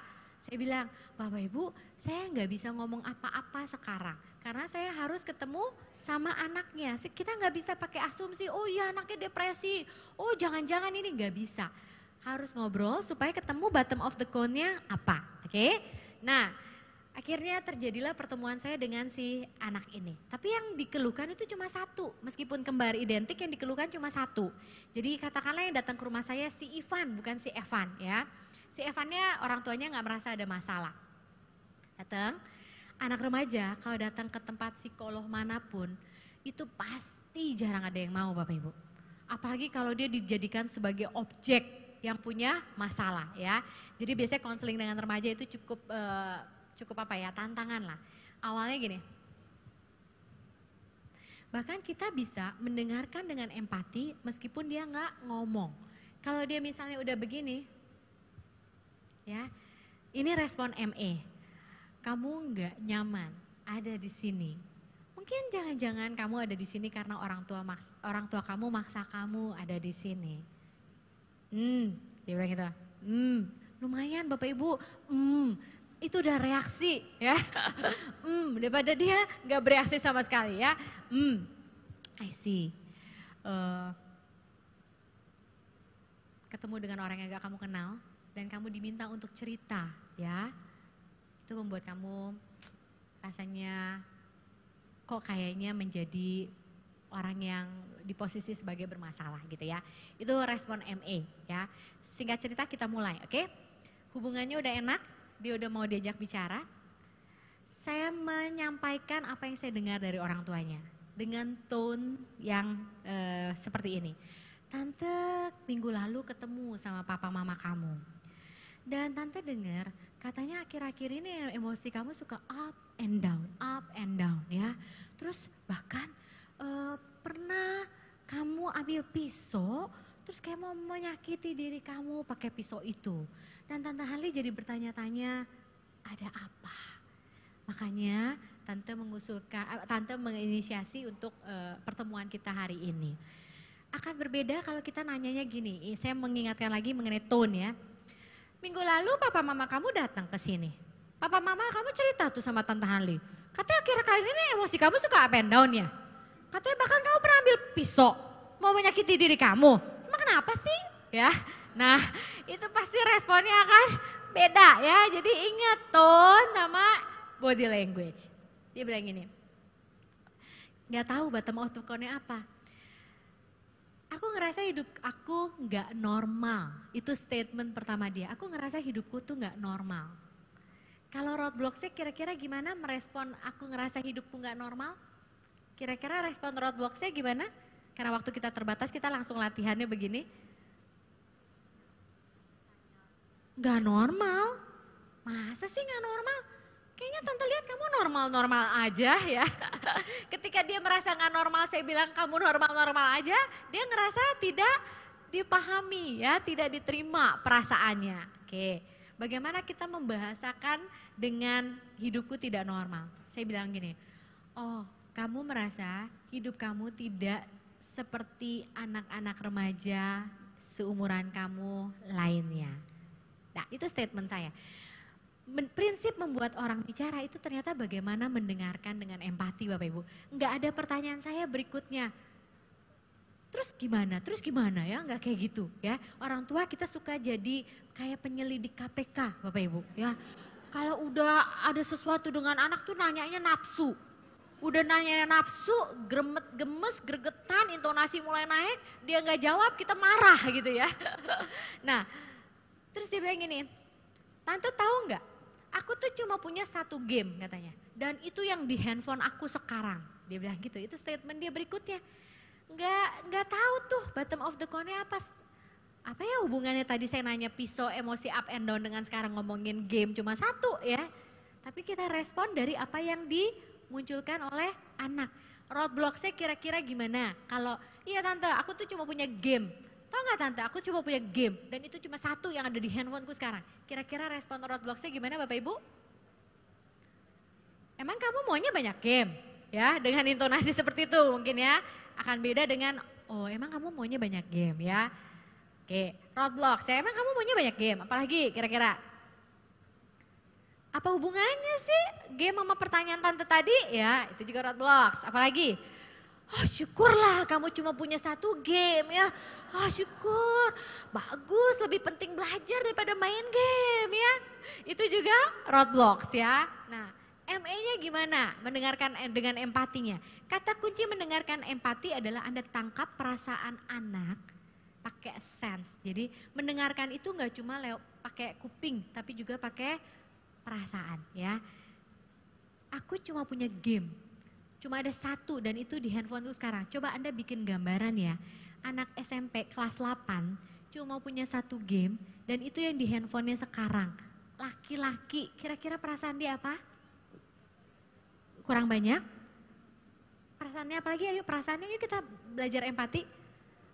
Dibatasi, merasa aneh lah ya. Orang temennya punya banyak game, dia cuma punya satu ya. Dan akhirnya mungkin itu berhubungan dengan dia merasa hidupnya enggak normal ya. Nah respon ME-nya begini, ada yang mau coba?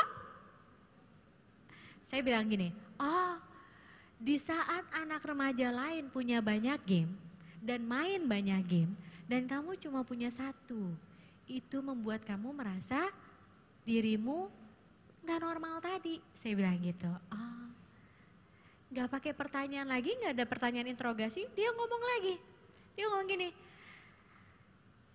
tante aku tuh ngerasa hidupku seperti di penjara, aku ngerasa hidupku seperti di penjara.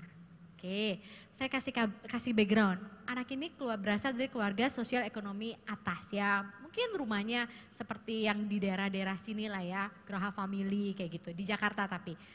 Kira-kira dia ngomong gitu, aku ngerasa seperti di penjara. Respon roadblocks-nya kira-kira gimana? Respon roadblocks? Oh itu respon ME, oh kamu jarang keluar rumah, itu ME ya. Respon roadblocks-nya gimana? Emang udah tahu rasanya di penjara ya? Emang kemarin ketemu Pak BTP nanya rasanya di penjara ya? Ya itu roadblocks ya. Apalagi respon roadblocks? Rumah bagus kayak gitu kamu bilang penjara. Aduh kamu gak bersyukur banget deh ya akan hidup kamu ya. Itu semua roadblocks. Tapi kita cenderung begitu gak sih? Kita cenderung begitu Bapak Ibu. Penjara. Masa sih papa mama kamu sejahat itu menjarain kamu gitu ya.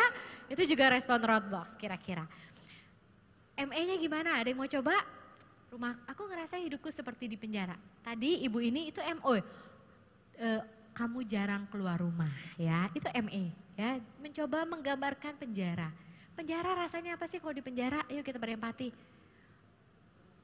Sendirian, apalagi bosen ya, dibatasi ya, tersiksa ya, itu perasaannya. Dan kita ungkapkan pakai kata-kata kita.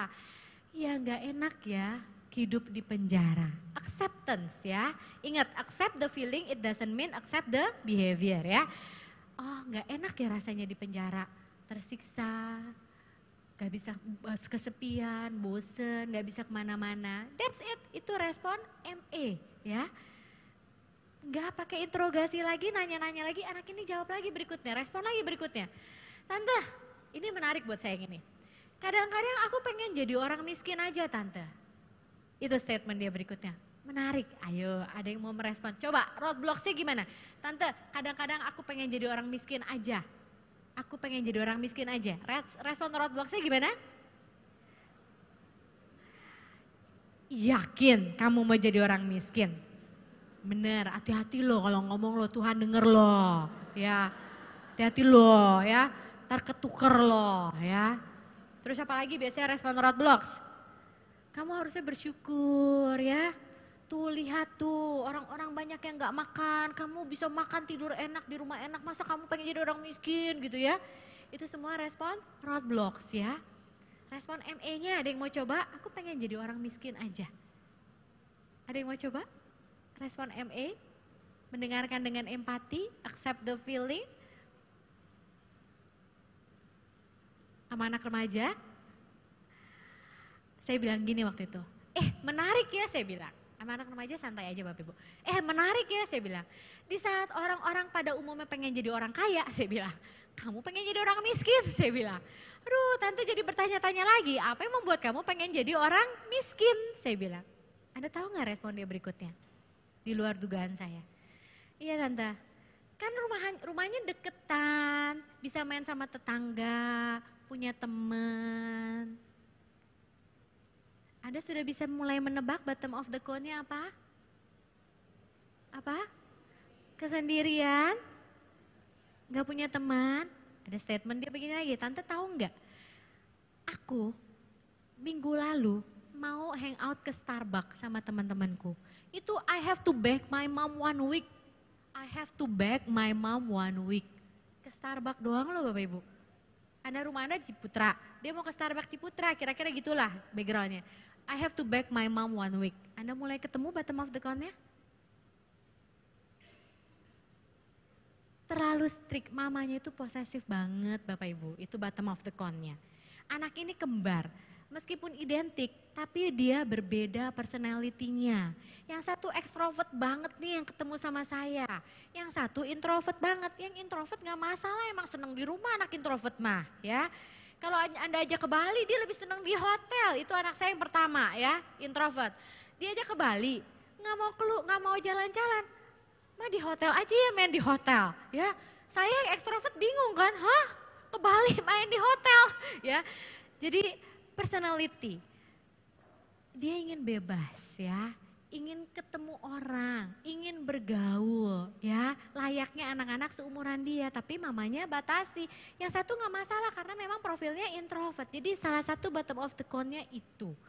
Lalu saya nanya, mamanya juga menyampaikan bottom of the cone berikutnya. Kayaknya dia benci deh Bu Hanli sama kembarannya ya, kayaknya dia gak sayang deh, iri deh kayaknya. Ketemu kan, saya tanya, tante juga dengar katanya kamu gak suka sama kembaran kamu, iri, benci. Dia bilang apa? Enggak kok tante, aku sayang sama si Evan. Dia bilang begini, tapi tante tahu gak, ini kata-kata dia ya, menarik juga. Tante tahu gak, di rumahku yang hidup, yang bisa aku ajak main itu cuma dia katanya ya. Ini si introvert kan, ini si ekstrovert. Dia kata-kata remaja loh ya, yang hidup, yang bisa aku ajak main itu cuma dia ya. Jadi anak ekstrovert kan gini ya, kalau dia udah selesai nggak ngapa-ngapain ya, dia udah mati gaya kan. Jadi si kembarannya suka diisengin, ditoel. Yang ini nggak suka ditoel, diisengin ya kan. Ntar dibecandain. Jadi bottom of the cone-nya adalah, needs-nya adalah redefining the problem in term of need. Needs-nya apa? Mau bersosialisasi, that's it ya. Please don't protect me like that, kayak gitu. Dan nggak ada isu iri hati. Itu saya tanya, jadi yang kamu mau nusuk-nusuk badan kamu pakai pisau itu apa maksudnya? Saya tanya gitu. Ini statement dia. Iya tante, aku tuh udah nggak ngerti lagi gimana cara ngomong sama papa mama. Aku tuh udah nggak mau diginiin, nggak mau diperlakukan kayak gini lagi. Dia udah hopeless sama mamanya. Mungkin di ngomongin apa modelnya kayak gitu tadi mamanya ya. Jadi dia hopeless ya, itu. Redefining the problem in term of needs. Temukan bottom of the cone. Hanya bisa terjadi ketika kita mendengarkan dengan empati. Ya. Ada pertanyaan nggak sampai saat ini? Atau nanti ya pertanyaannya ya?